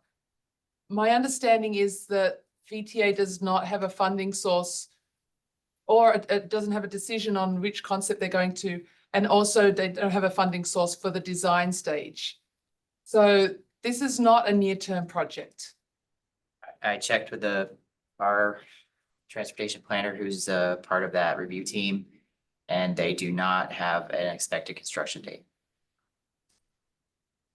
The VTA website as for preliminary engineering 2021, environmental clearance 2022 to 2025, design and engineering 2025 to 2026. Is anybody in contact with the VTA about this project? Sylvia, are you do you have a? Yes. Yeah, thanks. Yes, our both Charlie and I are on the team for that. There's someone from Mountain View, as just noted. Mountain View staff is also on the team for that. They're slowly working their way through the environmental studies needed. So yes, in fact, actually lots of work has been done, but it is still not at the it's not at the design stage. It's still looking at the conceptual plans, and they're working their way through the project. Lots of work has been done, but it's still going to take a long time. There's a VTA website which says that there is actually $7.3 million, which has been allocated between 2018 and 2022 on this project. $7.32 million. Thank you. Okay, thank you. Penny Ellison, your hand is up. Thank you. I have a question about the underpass that we just looked at. I would like to clarify who owns that underpass. We're calling it the Waymo underpass, which suggests to me perhaps someone thinks that Waymo owns it, but I worked on the housing project that preceded the current use. And during that project, I thought that I learned that I have to go back and look, but I thought I learned that that was publicly owned, I think by the city of Palo Alto, and that the roads that go into what's now Waymo are controlled by those property owners, whoever owns that. I think they're leasing that space, actually. I don't think they own it. So I would like to understand who owns that underpass, because I think it actually has some potential to provide some nice connectivity from the San Antonio Ave, the utility road that runs alongside San Antonio Road, and also to bike boulevards in Palo Alto and Mountain View, and to get people to the shopping center and the places in Mountain View that some new residents of new housing may want to use. And so if you could clarify who owns that, I think it'd be very useful to know that. Thank you. I can respond if it's Yes. if need. So yes, you're correct. It is public property. I believe it's on the Palo Alto side. Though maybe we should have put Waymo in inverted commas. That's what it's commonly known as, but it doesn't belong to Waymo. Okay, let's stop calling it Waymo's underpass, please. Okay. Let's call it the city of Palo Alto's underpass. Thanks. We'll find a name. Member. Kuzmal, just on that underpass, is there, I was just realizing this looking at this and hearing Penny's comments, is there a public right of way on the Mountain View side that gets you onto the public street network via that underpass, or would you have to traverse private property currently? Or rather, is there either a public right of way or public easement or the such? Or is it that technically you'd be walking through private properties parking lot to get onto the Mountain View street network from there? As a pedestrian? Pedestrian or cyclist? Or vehicle driver, I mean. There is a sidewalk indicated in green on page 5. I believe that it's in the public right of way, or at least public access easement, but we would have to check. Okay, what about biking or driving, I guess, even? I think the driving would be on that property. Okay. Thank you. Member Adamic. Yes, I was wondering if I didn't see in the list of projects something that would address the lack of bike lanes on San Antonio between Middlefield and 101. Or there's a section with Sharrows and then I don't know what happens after that. Your question is there a project? Yeah, Okay, Do you, guess that would be do for you want to Palo answer Alto. this, Charlie? Or, Go ahead. I'm sorry, I wasn't, I don't understand the question, but okay, if you yeah, understand, the feel free. question is what's happening with biking between Middlefield and 101. So the map that that Charlie showed that showed the San Antonio Road area plan, that plan is both a land use and transportation study that the Palo Alto City Council has asked the planning department and transportation to conduct. So part of that plan will be to look at what a future cross-section of San Antonio Road in Palo Alto could be. So that plan is the thing that is the mechanism that the city will be using to try to figure out what San Antonio should look like in the future, given the land use changes that council has approved. thank you. Are there any other clarifying questions?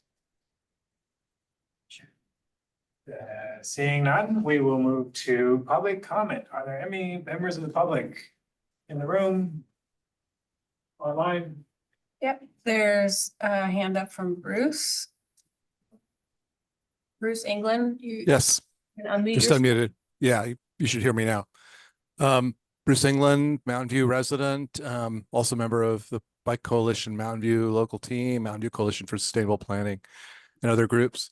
The that underpass, I've been around long enough to think of that as the Mayfield Mall underpass. It was part of that shopping center at the time, and I could swear I've been on it or under it in the recent past. So there must be some sort of access there. What I want to comment on generally is that using San Antonio Road as a cyclist is a pretty miserable experience. And all of the things, all of the improvement work that's been done and the proposals for work to be done all sounds great. It's still like an expressway that goes through both Mountain View and Palo Alto. And if you know how to get around it and across it and under it and everything, then you do okay. But you really have to know what you're doing. You have to Google map it, and you got to do it several times to really get used to where all the different turnoffs are, how to deal with it. And it's unfortunate because up at the Baylands, it's this really nice hiking area. And then you go along this big expressway pretty much all the way until you get into Los Altos.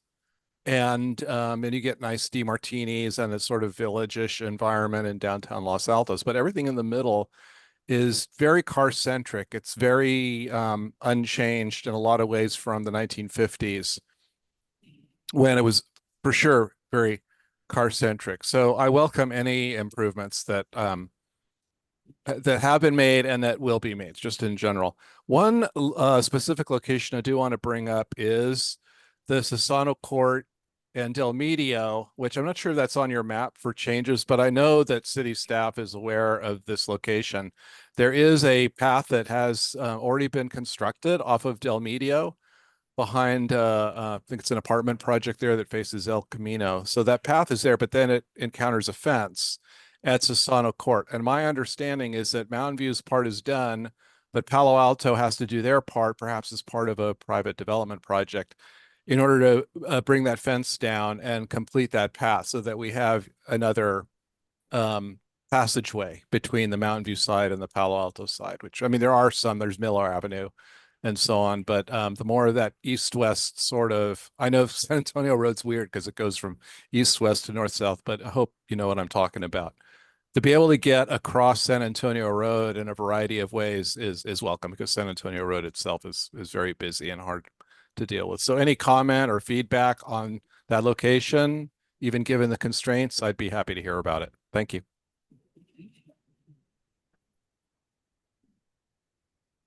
Any other? Yeah, comment from Mary DeLeo. Go ahead.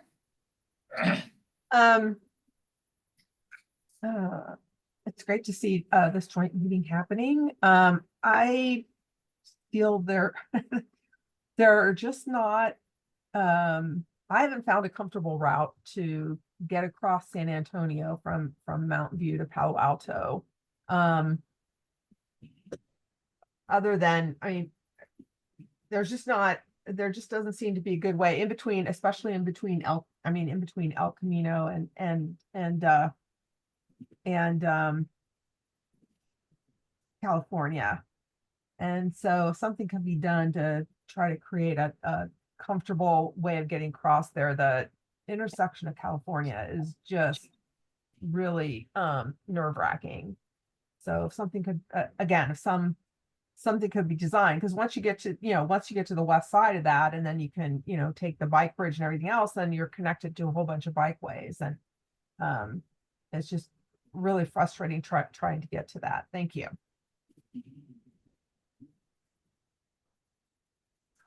No more hands up. Okay, then we will move on to committee comments. Any member of the committee wanting to talk about San Antonio or any other agendized item? May raise your hand. Now we see Member Fenwick. Thank you, Chair. I have a couple of comments. First of all, I'm so happy to see the two cities working together on this. When I moved here in the 1990s, San Antonio Road as a whole was kind of a joke because it seemed nobody really wanted to take responsibility for it. And then it had those trees that also tore up the whole road, including the bike lanes. So it's already greatly improved from where it was, but the pain points, everything that's been mentioned in public comments, including the ones emailed in, I just want to say plus to all of those. In particular, the Ellen Fletcher Bike Boulevard from Palo Alto to Mountain View crosses San Antonio Road. There's a great light there, but once you kind of get through there, then it's real easy to get lost, to accidentally end up in Waymo land or end up in the neighborhoods. The signage kind of disappears. I think Palo Alto's done a great job with the signs to get you there, and I appreciate the light that's there now that didn't used to be, so it makes that much more pleasant.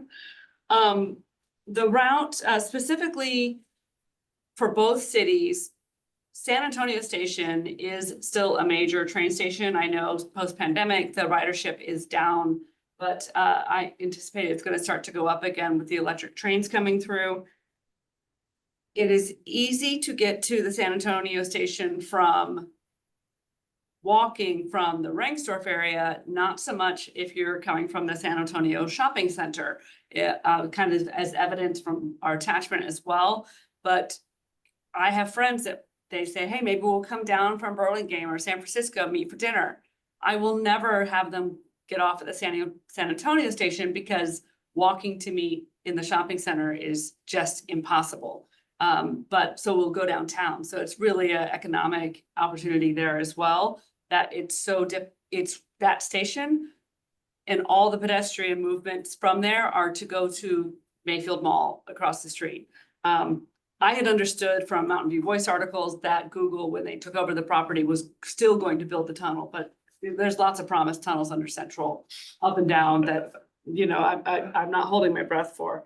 But that really thinking about how you travel from Central Express, from the San Antonio Station to the San Antonio Shopping Center, where there's all kinds of stuff to do there. No longer movie theater, but it might have been the difference between that movie theater surviving or not, if it was easily accessible via transport. Because you end up like in neighborhoods, there's all these do not trespass signs, and it's not very pleasant. So I would really prioritize that. In general, like the sharrows and things that are used along in San Antonio Shopping Center are not great. Sidewalks just disappear. You end up in loading docks. But thinking about those pedestrian movements. Routing over Central Expressway and over 101, I think everyone's already mentioned that. Those are really problem points for a bicycle. I wouldn't even dream of taking a bicycle there. I go off and do, as public comment said, weird mapping around routes. But we have this beautiful park that's accessible at the end of San Antonio Boulevard, or San Antonio, the corridor at Terminal, and it's really hard to bike there. I've got a little secret way through Mountain View to get there, but other areas are very difficult. And in particular, I wanted to call out, it was in the clarifying questions from before, that the entrance to both of our beautiful parks, which is apparently owned by the city of Mountain View, is dirt and has a two sharp turns, 90-degree turns to get into the park. So there is disabled parking spots there with the blue placards and signage. And there are accessible restrooms on the other side. I challenge any of you to get a baby stroller through there or a bicycle through there. My husband can bike through that. I cannot. I have to dismount, and I even have difficulty taking my bike through that. How is someone that's using a mobility device supposed to get through that? So and it's dirt. I mean, I have no idea what's going on there. So, and that is our entrance to both of our beautiful parks. Tons of great parking there. And now with the Home Key project there, I think that entrance to the park really should be prioritized. And if the city of Mountain View owns it, you should consider that in partnership with Palo Alto building the Home Key site. I think that is, but I do appreciate that the weird curve that stuck up right outside of that my husband did went over his handlebars on coming out of the park once, has been removed thanks to an Ask Mountain View ticket. Thank you very much. Took us many years to get that removed. Thank you. It served no purpose but to trip bicycles and pedestrians coming out of the park. So I'm sure maybe another purpose in the past, but thank you for that. But I would really consider those entry points to really improve biking in our city. But thank you everybody very much. Thank you. Member Ellison.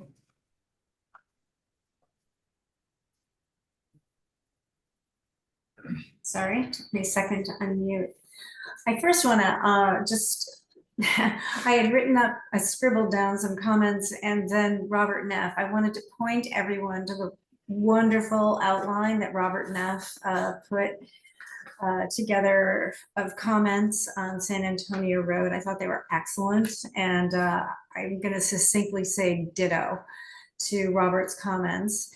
And I'd like to add to the last speaker, I had in my scribbled comments, I really would love to see much better signed wayfinding to all of our bicycle boulevards between Mountain View and Palo Alto. I go back and forth to Mountain View, and my husband and I bike there with friends for dinner frequently, and I shop there. I do lots of things in Mountain View from my Palo Alto home, and I know those routes, but I also have friends who've gotten lost on them. And frankly, the Bryant Street Bike Boulevard wayfinding falls apart at East Meadow Drive. I would say the same is true for the Wilkie Park Boulevard in Palo Alto. But on the Mountain View side, sorry friends from Mountain View, it really is much worse. And I'd love to see that change, because I think a lot of people would be using those quiet streets if we were directing them to them. Thanks so much. Thank you. Member Barton. So I have a couple comments and perhaps some questions as well. So I think San Antonio is a lot like El Camino. It has a lot of destinations, but no one wants to use it. You want to be on it as short as possible. It doesn't have the ease, speed, comfort, or safety that makes it a high-use bicycle path, but it does have lots of destinations. The amount of housing and employment is expected to increase.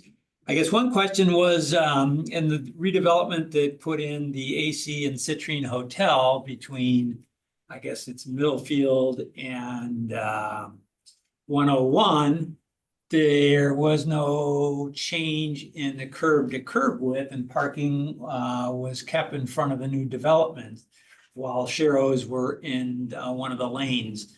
So are we expecting to keep everything in the current curb to curb development and not look for easements or adding legitimate bike infrastructure and just keep Sharrows the whole way? I guess it looks like a missed opportunity when those were recently developed, that something more wasn't done. So that's the comment. The question would be, is that the strategy going forward, just to keep the current curb to curb, or would we be looking at replacing parking or removing parking and turning shared second lane to add a bike lane? The second area is in terms of getting off of San Antonio. Some of the networks are very good. The Wilkie Way Bridge seems like an insult to cyclists. It makes me feel like a second-class citizen every time I ride across it. And I see for the several months when the bridge is wet or frosted or damp that you have to go get off and walk your bike. I feel like I'm being told to go to the back of the bus. So there's been a test going on there, I guess, started about 18 months ago and no progress since. So if there's an update on that and how to at least consider cyclists who have a vehicle, not to get off and have to push their vehicle, that would be great. We sand roads when they're icy. I don't know of any other Palo Alto road that it was constructed to be so hazardous. So it'd be nice to get that fixed. And I know there are great options of composite surfaces used at Lake Tahoe and other places that are year round. It seems like that's way overdue, especially with the additional traffic being of destinations and residences on San Antonio. Sylvia, would you like to respond? Yes, please. The San Antonio Road in Palo Alto is subject, development there is subject to a special setback that doesn't provide an easement, though our planning department is working on getting easements for development that's coming in. And so, so there, folks are not allowed to develop in that 25-foot setback. So should we decide to change the cross section, we have at least prohibited significant, building in that setback. So we have that provision going. And then regarding Wilkie Bridge, I don't know, Penny, if you have a better update, but it is true that or Public Works, it's not transportation, Public Works is testing various surfaces with Payback's involvement on the Wilkie Bridge. I don't know where they are right now about whether, like, which surface to use, but that is part of Public Works, is that's their portfolio. They will have to do some maintenance work on Wilkie Bridge this coming fall. I think maybe October, where the bridge will need to be closed. And we're trying to work out right now how that, there will have to be either a temporary bike lane on El Camino during that work, or if the real bike lane on El Camino is in by that time, then they won't have to do a temporary bike lane. So that's what's happening for Wilkie Bridge maintenance. And I don't know if part of the Wilkie Bridge support structure maintenance that's going to be done will also, as part of that scope, will also decide on which surface, which non-skid surface will be chosen for that facility. Chair, may I interject the answer to Sylvia's question? You may. Thank you. So I did write to Mega Bonsall, who's the project manager on that. And she said, and she wasn't clear about which bridges, we're looking at multiple bridges maintenance in Palo Alto, just so that we're all clear on that. She said our contractor is experiencing delays in procurement of the timber materials for the bridges. In our weekly check today, the contractor mentioned we are anticipating delivery of key materials mid to end of September and can begin work late September or beginning of October. We are expecting a revised schedule next week with further update on materials delivery and schedule for each bridge. So next week would be this week, and I'll circle back to her to get something in time for Payback's next meeting. Thank you. Bruce Arthur, your hand is raised. Sure, I like Penny. I want to say Robert Neff's article named a lot of things about San Antonio. I would say my personal desire is to make the intersection on Middlefield. So for cyclists moving up and down Middlefield at San Antonio, it's very uncomfortable. Middlefield's actually a fairly decent road to ride your bike to work. There's a lot of room, but that intersection is the most treacherous part of the entire ride. It is my hope that we could just get rid of some right-hand turn lanes, put in bike lanes and bike boxes. I think just paint and taking away right-hand turn lanes would actually do a spectacular job to improve that intersection.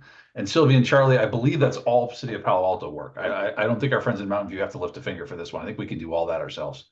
I used to bike that once in a while, and I have to say, South Palo Alto Middlefield is very wide. Cars go very fast on it, but it is very wide. And then the other aspect about San Antonio is cars drive too fast on it. And I think we need to actually look at more traditional mechanisms to control speed, which is narrow the lanes, put in elevated pedestrian crosswalks and do that kinds of things, and recognize that this has to serve all kinds of people. This is not, how to say this, we don't have to preserve the Indy 500 parts of that road. We can actually change those and make those better. And I know there's lots of people who don't want to do that, but I think these are things we can tackle. Okay, thank you.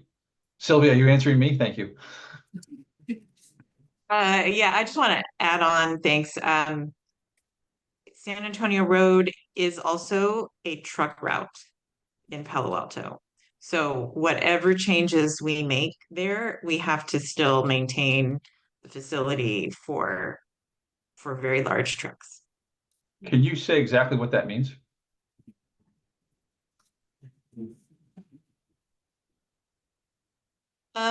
We have to pay attention to trucks' ability to make turns, where they need to make turns, so that may limit what we can do.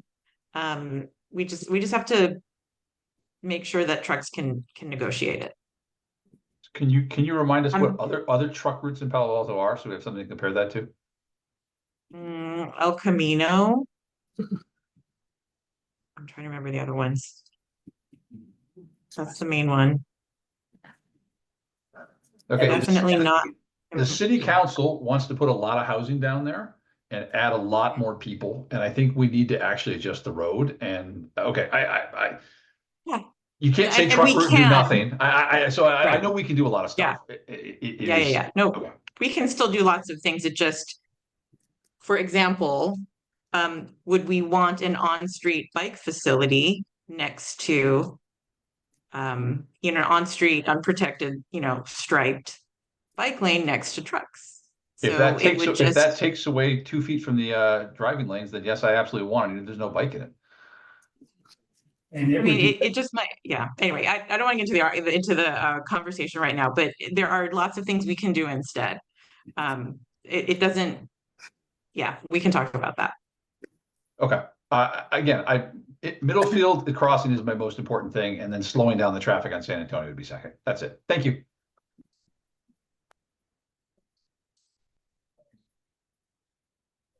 Nicole Rodia. Hi, I'm Nicole Rodia, payback member.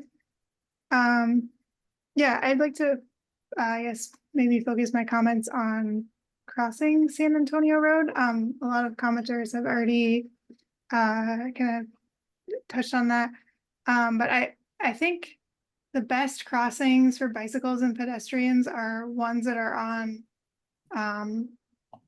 low stress, small streets, or are just don't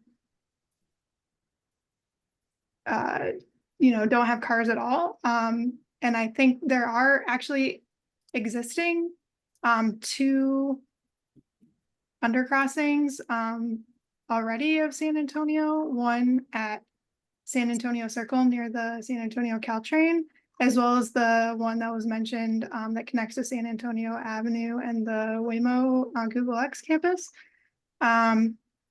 But unfortunately, like both of those have private property on one side or the other side. And I think it would be really beneficial for the cities to figure out how they can actually connect those crossings to destinations on both in Palo Alto and in Mountain View without having people have to go through private property that says no trespassing, et cetera.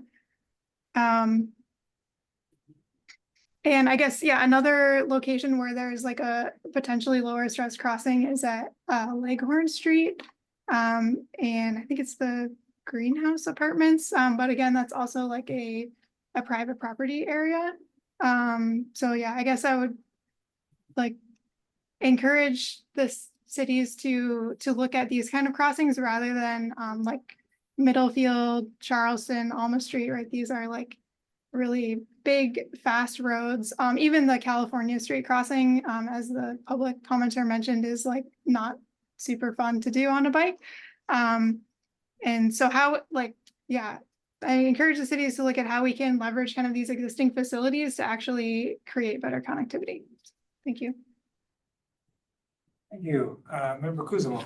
Yeah, since that touched on one of the things I was going to touch on, I was going to mention as well. Yeah, there are several spots with connecting San Antonio Circle to Del Medio, as well as that the undercrossing between that connects you into the Waymo campus, where there's continuous paved asphalt from all the way through. It's just it goes through private property. I think my impression is right now you would bike through the Waymo parking lot and no one would notice or care. I think there are more aggressive no trespassing signs on the one that connects between San Antonio Circle and Del Medio, because I think people have been trying to use that, and that's a more well-used parking lot and area. And in terms of other crossings, yeah, as I think we noticed, if we go up and down San Antonio, there's not actually many spots you can cross. So getting this improved would be great. I went back and looked at the Access Mountain View report from a couple of years ago, which had prioritizations of various corridors, and the section of San Antonio and Mountain View was the 6th highest thing on that report, after El Camino appearing twice, Reinsdorf appearing twice, and a section of Shoreline Boulevard. And it's basically just a hair above California Street. So I would expect, as we also do the prioritization criteria in the active transportation plan, it'll probably still appear quite highly. So that matches my intuition, and I would hope we do end up seeing improvements, because like also biking the protected intersections or something on California Street in San Antonio would be amazing to help get you to cross. Just literally that block or two between California Street and El Camino, where it's currently class 2 bike lanes with like bus stops where the buses will stop in the bike lane, could be improved drastically if it were protected and the bus stops are bus islands, as I believe one of the public commenters called out. So I would hope to see those sorts of improvements on the connections between the two sides. We had the presentation just before this about how someday in the distant future, we'll have class 1 facilities along the Central Expressway right of way. I hope that when that day comes, that then connects to something reasonable on the Palo Alto side, since that's no longer Central Expressway. And having, right now, it is very reasonable to use these circuitous, or not overly circuitous, but the less direct residential roads to go between Mountain View and Palo Alto. But if there are a safe option that were straight, I would use it. And so if there was something, I hope that when that plan comes to fruition, we're talking about what to do on the Olma side. And then I was going to also mention the sort of farther north as we get near Charleston. There is a school right there. It's a private school, the Gila Jewish school, but there is a school. And so I would hope to see that intersection improved. I also know there's sometime in a month or so, where Mountain View Council is going to be hearing about a proposal for some redevelopment along Charleston Ave in that area. So there will probably be even more housing and even more people trying to get to work in that area. So yeah, I know that's just all saying this area seems important. I'm glad we're talking about it. In terms of specific facilities, I mean, I think it's the same sets of toolkits we've always been talking about. So I'm not sure there's anything novel there. Yeah.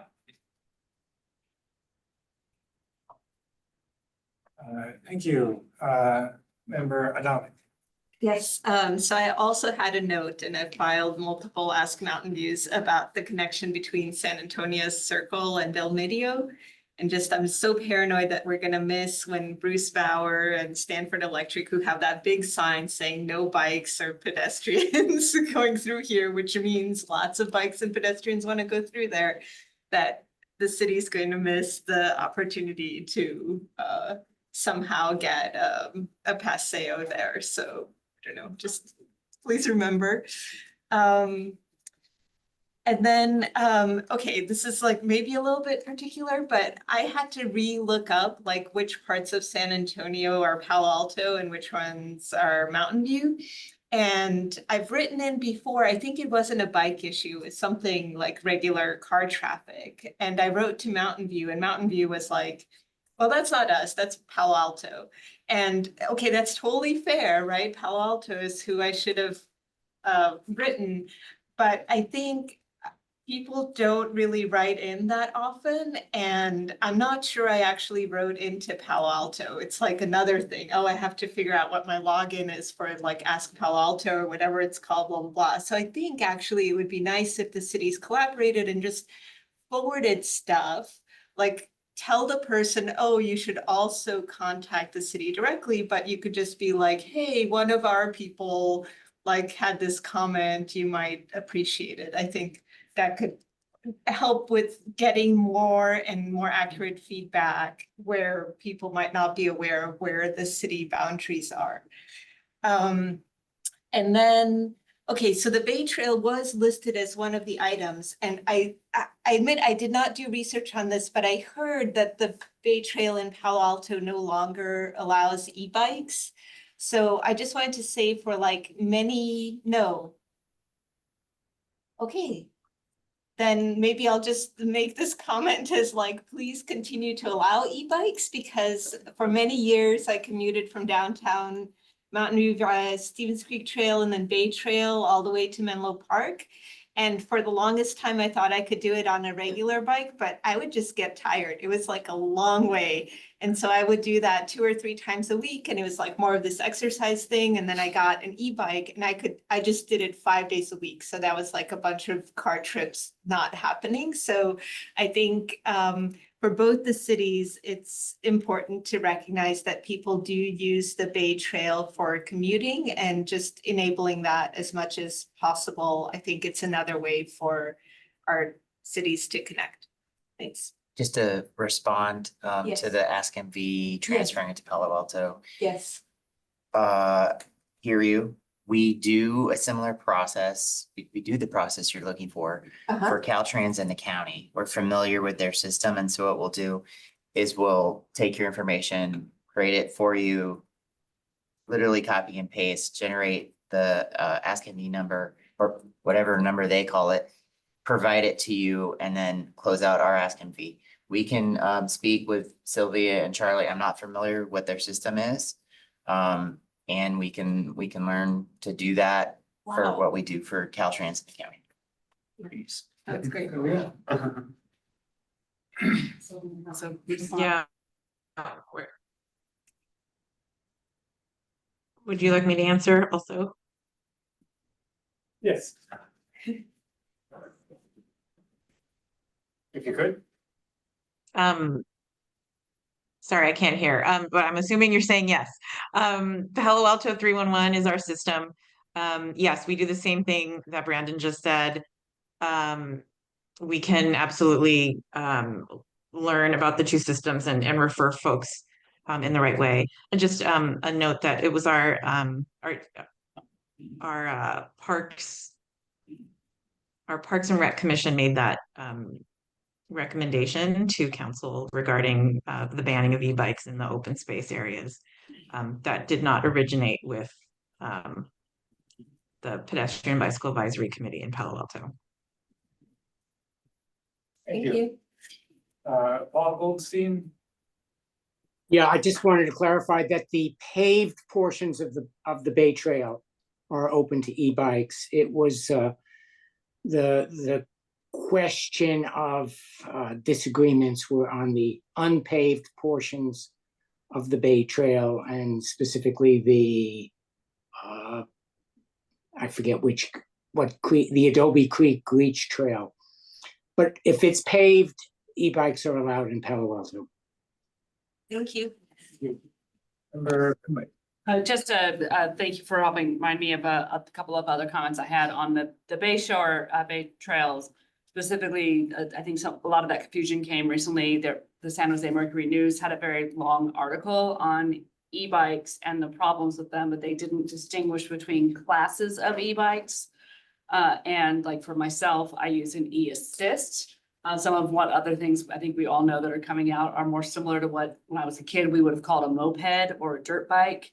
That have a throttle. And I think, I guess my just comment in general to both cities is, as we're thinking about the Bay Shore and the trail network out there, consider the differences between those two, between one where you have to work to make the bike go, and you get a little bump, a little oomph from the assistant, or a moped.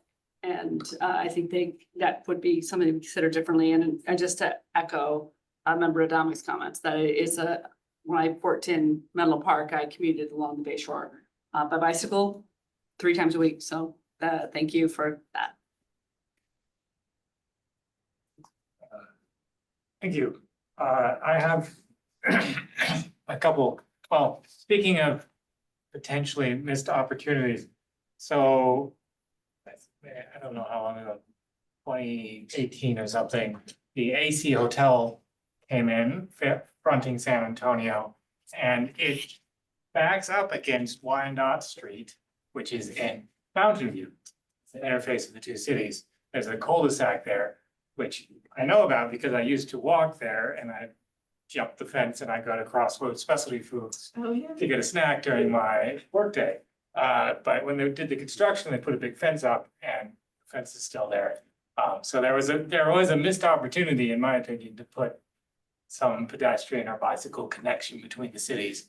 When that went in, my ask would be, okay, if that other property, which has Crossroads on it, is ever developed, I would like to see some sort of access easement, just another pedestrian or bicycle access to, San Antonio. And my other comment, at the same time, this is before I moved to Mountain View. I would get off the San Antonio station and I would take my skateboard up San Antonio to go to work on Wyandotte. And that intersection with Middlefield and San Antonio was always like the biggest fear when I was going across, especially if the pedestrian light was already green when I got there, because that meant if I was waiting, people would see me. But if I wasn't waiting, if I was just going, people would turn right and I would be in their blind spot and I could, come with a pancake. So I know we got to consider the turn radius, or it seems like we have to consider the turn radius of large vehicles, but it would be really nice to see those corners sharpened a little, or a crosswalk moved so that there's some visibility once you're in the crosswalk for pedestrians, or there's people going to start living here. You're going to see little kids and scooters, stuff like that.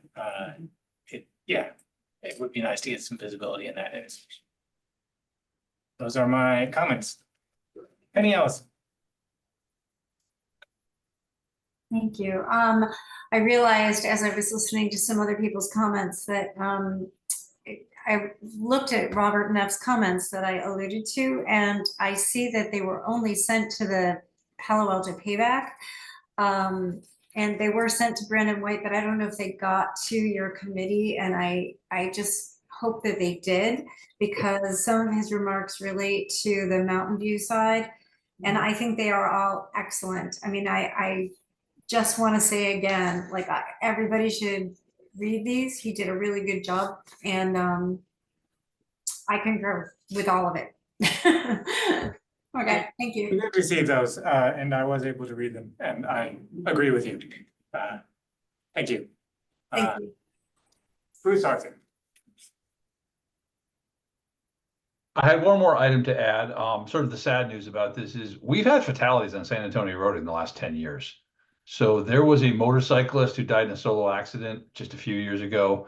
There was a pedestrian at Commercial and East Charleston, which is not technically on San Antonio, but it's quite close, who was hit by a truck that wasn't paying attention and just knocked him to the ground and killed him. And then there was also a truck that took a left turn off San Antonio onto Middlefield that went too fast and ended up killing the driver.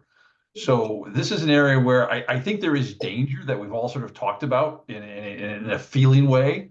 But we actually have, I want to say three fatalities in like, I don't know, the last 11 years that are all tied to sort of, essentially a part of town that is built for cars and people drive too fast. So I don't know if that can help with the planning and the urgency of these things, but this area needs work. It needs improvements, and we have data for that. Thank you. Thank you. Penny, you have another comment.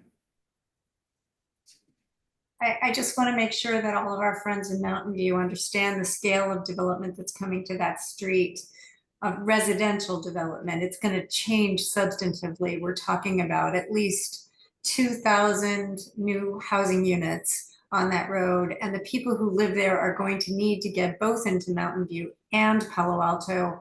And they're going to need to be able to do it on bikes. If we want them using that San Antonio train station, which is supposed to support the high density, the people who live in the new housing, the home key housing, for instance, that's a very long walk for them.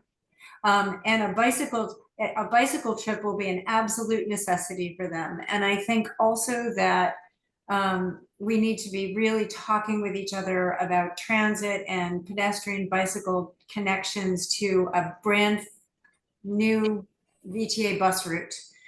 All of that needs to happen because both cities are densifying this corridor, and it cannot continue to operate the way it is. We have gridlock for parts of the day right now, and it's just only going to get worse if we keep relying on cars. Thank you. So yeah, we had to comment that new school is planned for the area as well, which will have a lot of traffic coming through Los Altos, through Mountain View on San Antonio. So yeah, the development of destinations, residential and business is all targeted for that area. It will probably slow traffic speeds down, so the sharrows will be more useful perhaps, but we really have to look at alternate solutions. And I think, the Paseo idea that was mentioned is one key thing. Mountain View has a policy of creating Paseos. Staff has had difficulty implementing over the last few years and missed opportunities at times. Those are 50 or 100-year decisions till the next development comes along where you can request that easement in exchange for some development rights. So I don't know how the city, how Mountain View requests to hold up a Palo Alto development to get access to a street, and how Palo Alto would weigh that, but we should find a process to do that, to make those connections so people can walk. Thank you. I believe that is all of our comments. So we will move on to the next item, which is on the next page. Item 4.3. Oh, this is member Adamic's VTA bicycle pedestrian update. You have already sent. Yes, so people are free to read it. There were 2 meetings in the interim.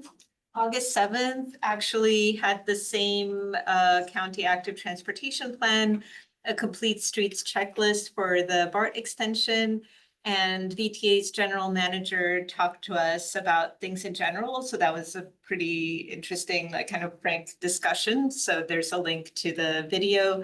On June 12th, it was the Caltrans District 4 bike plan update. I think Brandon has sent out a bunch of emails where you can give feedback on that, interactive maps and such.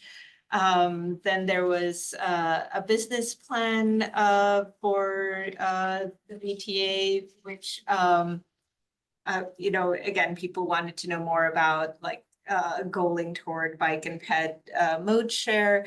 And then there's the Homestead Road improvement that VTA is managing that will help add more complete streets treatments close to a bunch of different schools. That's that. Thank you. Does any member of either committee have clarifying questions for this presentation? Are there any public comments on this presentation? Are there any committee comments on this beautification? We have a public comment. Oh, we have. Oh. Hello. Bruce England, I'm gonna click to allow you to talk. Please unmute yourself and you'll have 3 minutes. Thanks, Brandon. That was the last minute raise hand, so I appreciate. Yeah, just really quick question. It was brought up earlier that the county active transportation plan presentation might be available through this material, and so I hope you can clarify that if it's going to be in there somehow in the packet or some other place we can get it. A link, If you click on the county active, well, my connection's a bit slow, but if you click on the link in my update, there should be a link to the presentation. Yes, there's Santa Clara County draft ATP presentation. Okay, that's in the public facing file? Yeah. Yes. Okay, great. Thank you. Okay. I guess we are in committee comments already. Yes, Member Fenwick. A very brief one, just for the agenda that's sent out for Mountain View every month. It looks like we're using the same URL that referred to a specific header from a much earlier update. So if we can just get the one that points to the top of the page, that'd be awesome. You. And I was just going to thank Member Dominic for the notes as always, because well, in this case, it did let me more easily follow along with the earlier presentation. And let me look at it in advance of the meeting. I saw you looking at that. I was wondering why you got it. All right. Seeing no other committee comments, we will move on to item 5, which is committee staff announcements, updates, and committee reports. We will start with Mountain View staff comments. Yes, and let me bring up my presentation. All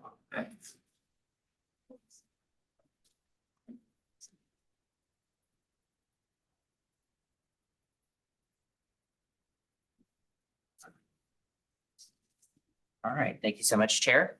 Brandon White, Transportation Planners of Mountain View.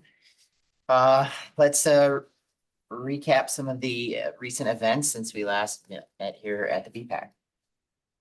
We brought the active transportation plan scoring criteria to the City Council on May 28th, and it has been referred to the CTC and will be brought to the CTC for further discussion on September 3rd coming up, which is a Tuesday. Actively underway in May was an ADA sidewalk survey, and you can see one of the workers working here with what looks to be a dog stroller that they retrofit with some computer equipment inside that collects the data about the actual surface of the sidewalk and then translates that into a GIS file that we'll be able to use later. So that expands the data we have right now. We know where the sidewalks are and aren't and the width, and then this will add the sidewalk quality to our data sets. Lots of back to school activity that's here in this top photo going on possibly as we speak, but all through the month of August, some in September. So lots of good stuff there. Parking study for Moffett. We completed that in August. This is advanced work on the, we received an OBAG 3 grant to provide bikeways from Middlefield on Moffett to NASA at Clark. And so this possibly would require some parking removal in order to provide more robust bike facilities. So we've collected that data, and that is a thing that did occur.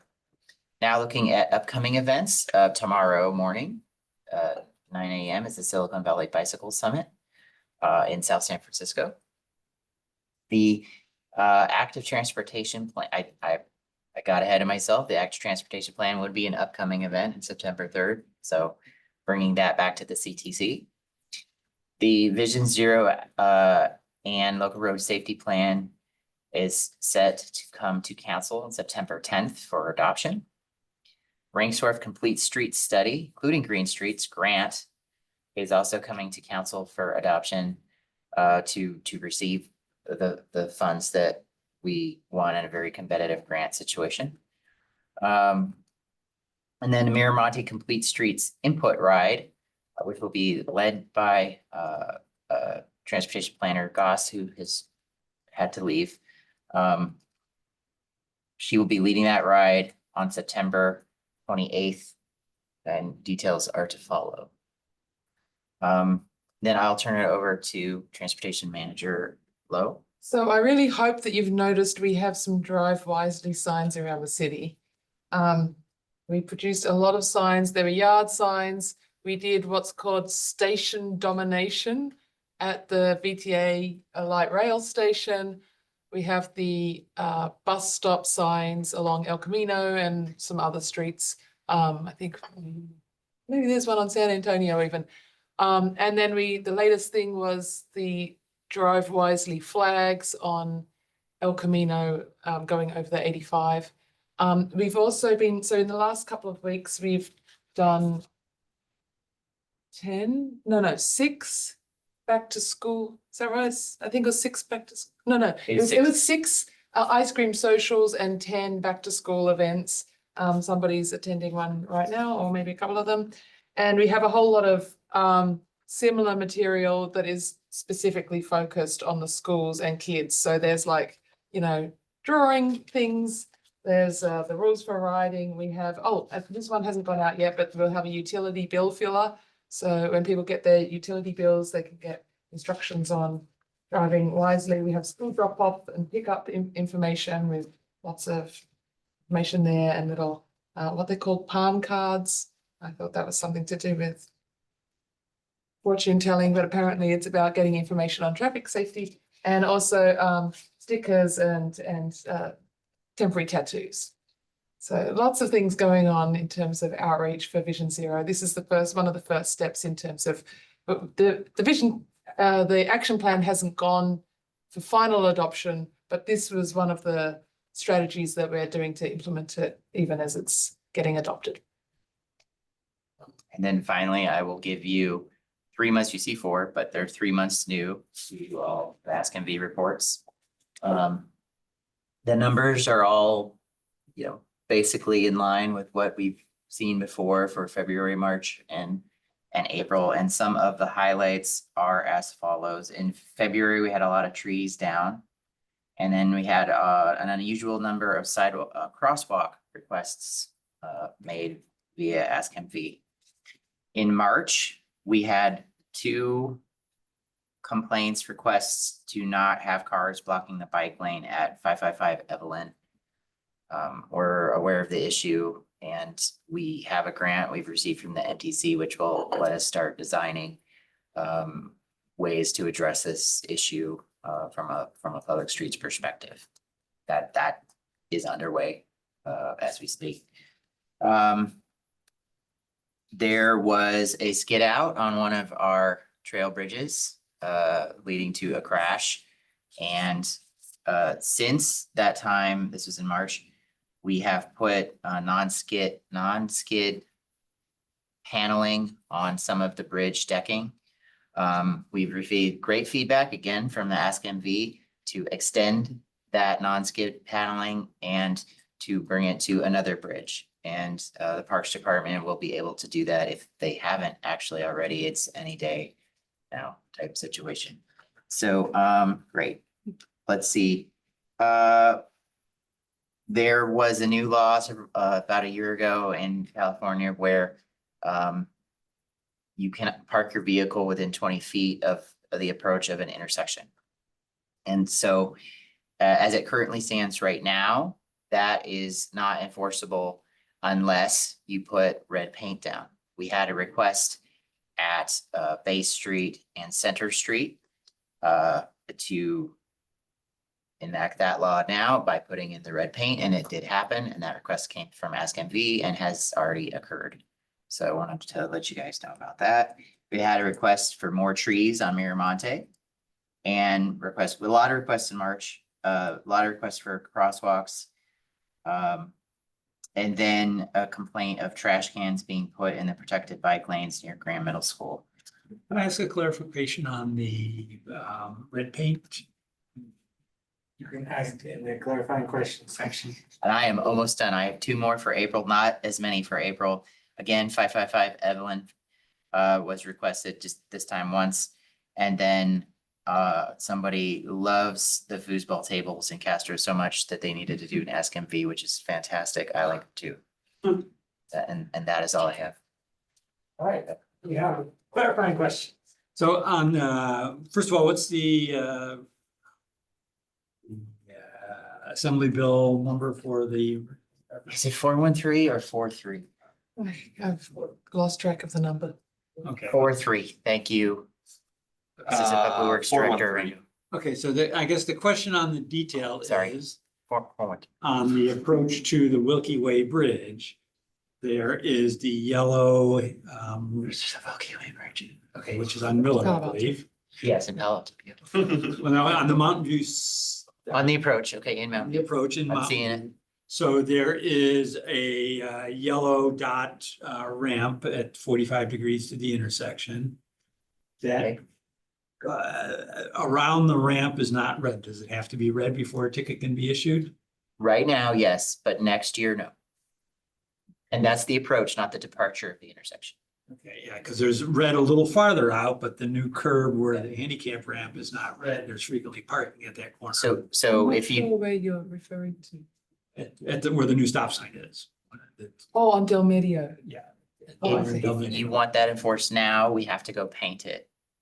And you can do an Ask MV and the city is accommodating that. If you're willing to wait. Next year, we do not have to paint it and it can be enforced. Thank you for the clarification. Any other? Yes, Member Alec.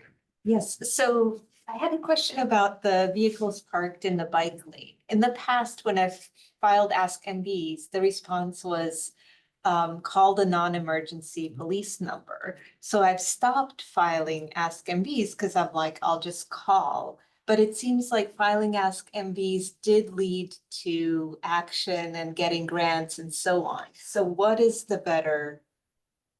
It did lead to action. The grant is coincidental that we are able to address that.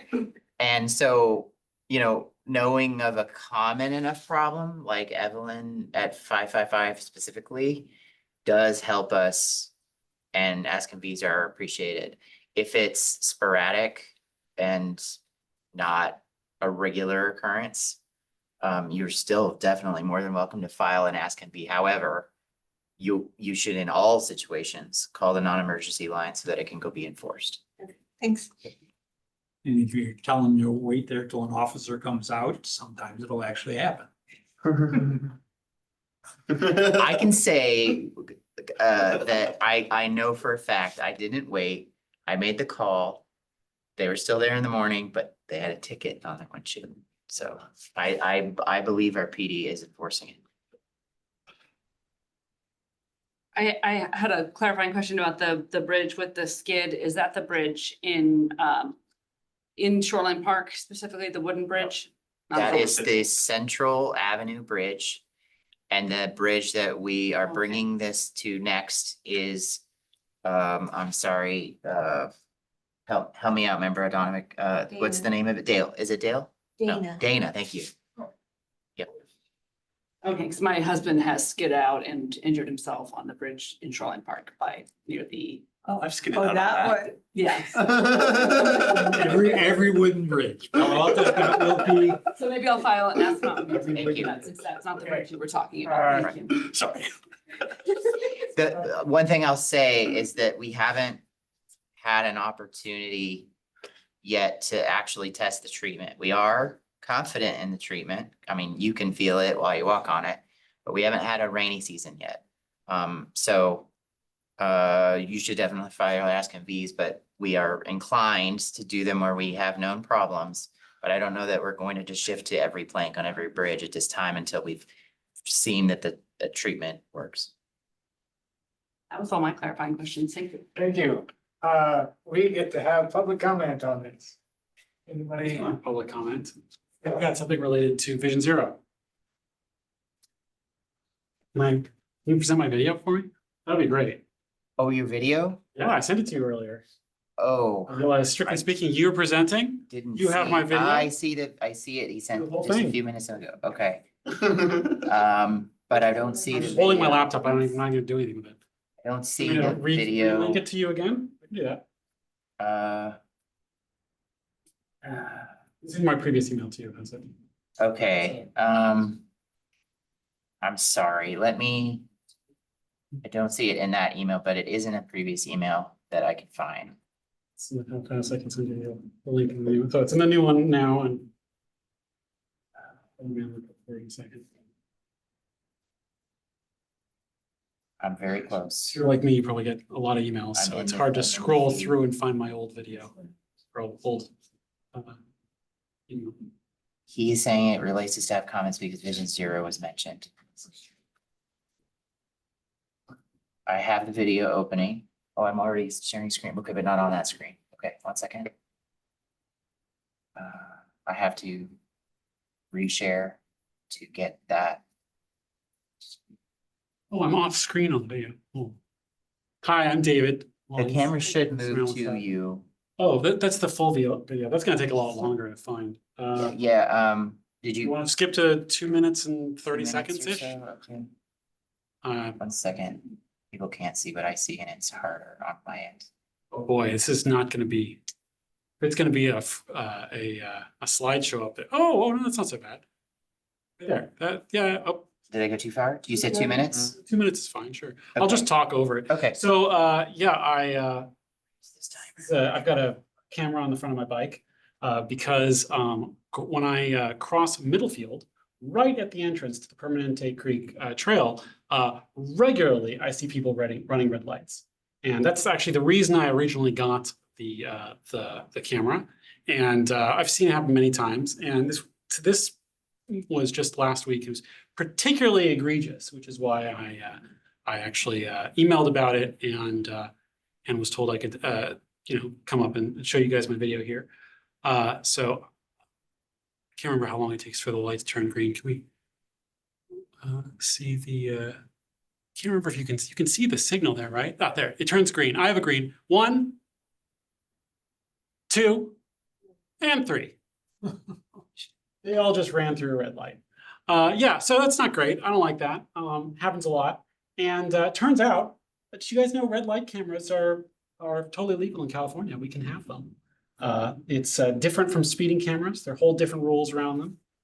If you learn from the city of one of the other cities up the peninsula had a problem where they set it up clearly to try to make money rather than to prevent accidents. They had a really, really short yellow light, and that's not allowed. The only other thing under California law is there's a specified number of seconds for your yellow light if you're going to have a red light camera. But it's pretty easy not to have the wrong number of seconds. You just read California law and set it based on that. Anyway, so I would suggest that our Vision Zero plan, maybe if it's not too late, it should include red light cameras here. Like, again, this is like one of our premier trails, right? I really, really appreciate that this trail exists. And right next to the entrance to the trail is an intersection which so many people run the red lights that I bought a camera just to catch it. And so anyway, I think that's most of my comments. I know we can't immediately right now change the Vision Zero plans, but I was hoping that I could Approximately make 10 you guys seconds. aware of that. Thank you. Thank you. Any other comments on the staff topics? I just, All right, public comment. Oh, I'm we're still sorry. on public comment. Oh, Yes, sorry. that's true. I didn't understand either. No one online. 1 second. We'll step over last minute.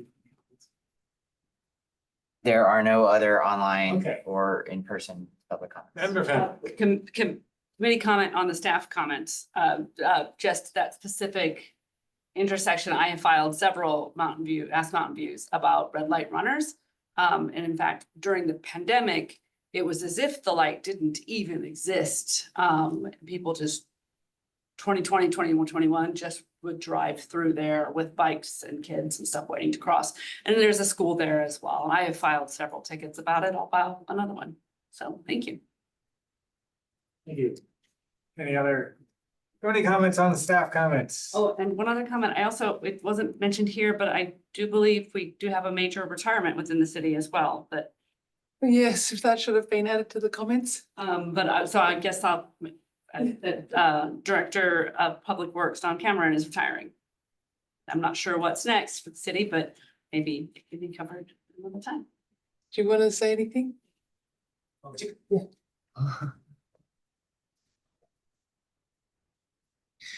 Good evening, committee members. I'm Ed Arango. I'm the Assistant Public Works Director and City Engineer. So yes, our esteemed Public Works Director, Dawn Cameron, is retiring. Her last day is September 6th. And, but there's an active recruitment in process right now for the next Public Works Director. There is going to be a gap where we don't have a appointed Public Works Director. So I'll be acting Public Works Director in the interim. Hopefully it's just 2 or 3 months. But again, it's going through the recruitment process. I'm not part of the recruitment process. It's run through the city manager because it's a city manager appointed position. But we're very excited to see who shows up for our new Public Works Director. And I'm sure we'll be here to introduce themselves once they're on board to the feedback. Thank you. All right, I believe that concludes item 5.1, Mountain View staff comments. We now move to item 5.2, Palo Alto staff comments. Hi, everybody. Sylvie Starlack. I have 3 events that I wanted to share with the committees tonight. It'll be pretty quick. The first one is that on Saturday, September 14th in Palo Alto, the Life Moves 10th annual ride to end homelessness is scheduled. If you are interested, that's a great event. The second event is our Bike Palo Alto event. It's kind of like a bike fair and a ride on your own series of routes or a group of rides that you can do on your own. That is scheduled for Sunday, October 6th from 1 to 3 at Fairmeadow School. Mountain View folks are invited to come by and see what it's all about. And the third item is that for our November payback meeting in Palo Alto, we're tentatively scheduling a Brown acted meeting. We're only Brown acted when we talk about certain topics, and the bike plan is one of them. The bike plan is tentatively scheduled to return to payback for the November meeting. And also in October, November, and December, the bike plan team will start to schedule soon community engagement opportunities to review the proposed bicycle network map, the prioritization criteria, and recommended projects and programs. So this fall is going to be quite meaty for the bike and pedestrian transportation plan. And that's all that I have. Thank you. Yes, are there any clarifying questions? Is there any public comment? Is there any committee comments? Staff comments? All right, moving on to item 5.3, Mountain View BPAC comments. Do any of the members have any comments? Member Finley. Just to real briefly, I had a great ride the other day into the Bayshore along Permanente Creek Trail, and really appreciate the reduced number of bollards and difficult to navigate inconsistent fences. Thank you very much. There's still some, but the old ones were not replaced. Thank you very much. That's it. Member Uzuma. Yeah, I was going to follow up on the public comment from earlier, but tried to be careful about not actually discussing things improperly. I recall when the Vision Zero plan or action plan came forward in March of this year. I think there was a discussion of red light cameras, and at the time, the comment in the meeting was that staff believed the red light cameras were plausibly illegal, but we're going to follow up on that. Did that follow up happen? Yes, and so it's separate. So the case law related to speed cameras is a different situation to the red light cameras. Okay, so, and to be clear, currently the Vision Zero active plan coming for council in a week and a half does not include in the like toolkit and whatnot, red light cameras. That's correct. Okay. Is there any appropriate way for, well, I don't know if the majority of the VPAC is interested in talking about this at a future meeting, but any appropriate way for VPAC to ask to talk about red light cameras at a future meeting? I don't know the preferred way to. So I think the Vision Zero action plan is at the end of its process. Yes. And so we'll be taking it to council for adoption. The next plan that's coming through is the active transportation plan. So that could also be like a policy or some sort of strategy under that plan as well. So I think it would be most productive to talk about it in that venue as opposed to either creating an entirely separate thing on our work plan, which would be go through the work plan process, or somehow trying to, I don't think amending the Vision Zero active plan at this stage is would be probably not make sense, but yeah, I would ask about it. So it sounds like the Vision Zero active plan is probably just as it is, and then I guess, yeah, what would your recommendation be for what we need to talk about that in? Is it active transportation plan? I think that would be the most appropriate. I'm thinking on the fly, so yeah. Okay. Maybe this is something we can discuss as staff and kind of understand what would be. All right, I'd appreciate that. Yeah. I think that's the Mountain View VPAC comments to the Palo Alto payback. Did you do public comment for the Mountain View comments? Yes. That's a sentence. Is there public comment on the Mountain View VPAC comments? There is online. All right. Mary Data, I'm going to click to allow you to talk. Please unmute yourself and we'll have 3 minutes. Thank you very much. I was noticing on the future calendar, I'm a little bit out of order here, but the day of the week and the date for October looks wrong. If somebody could maybe ask that question about when that meeting's really going to be, it'd be appreciated. Thank you. Thank you. Yes, we will move to committee comments, and I will ask that question. It is correct. She is correct. It is incorrect. It is October 30th. October 30th. Okay. Yes. I will. Yes. Now we can move on to the Palo Alto payback committee comments. Does any member of the Palo Alto payback have any comments they would like to make?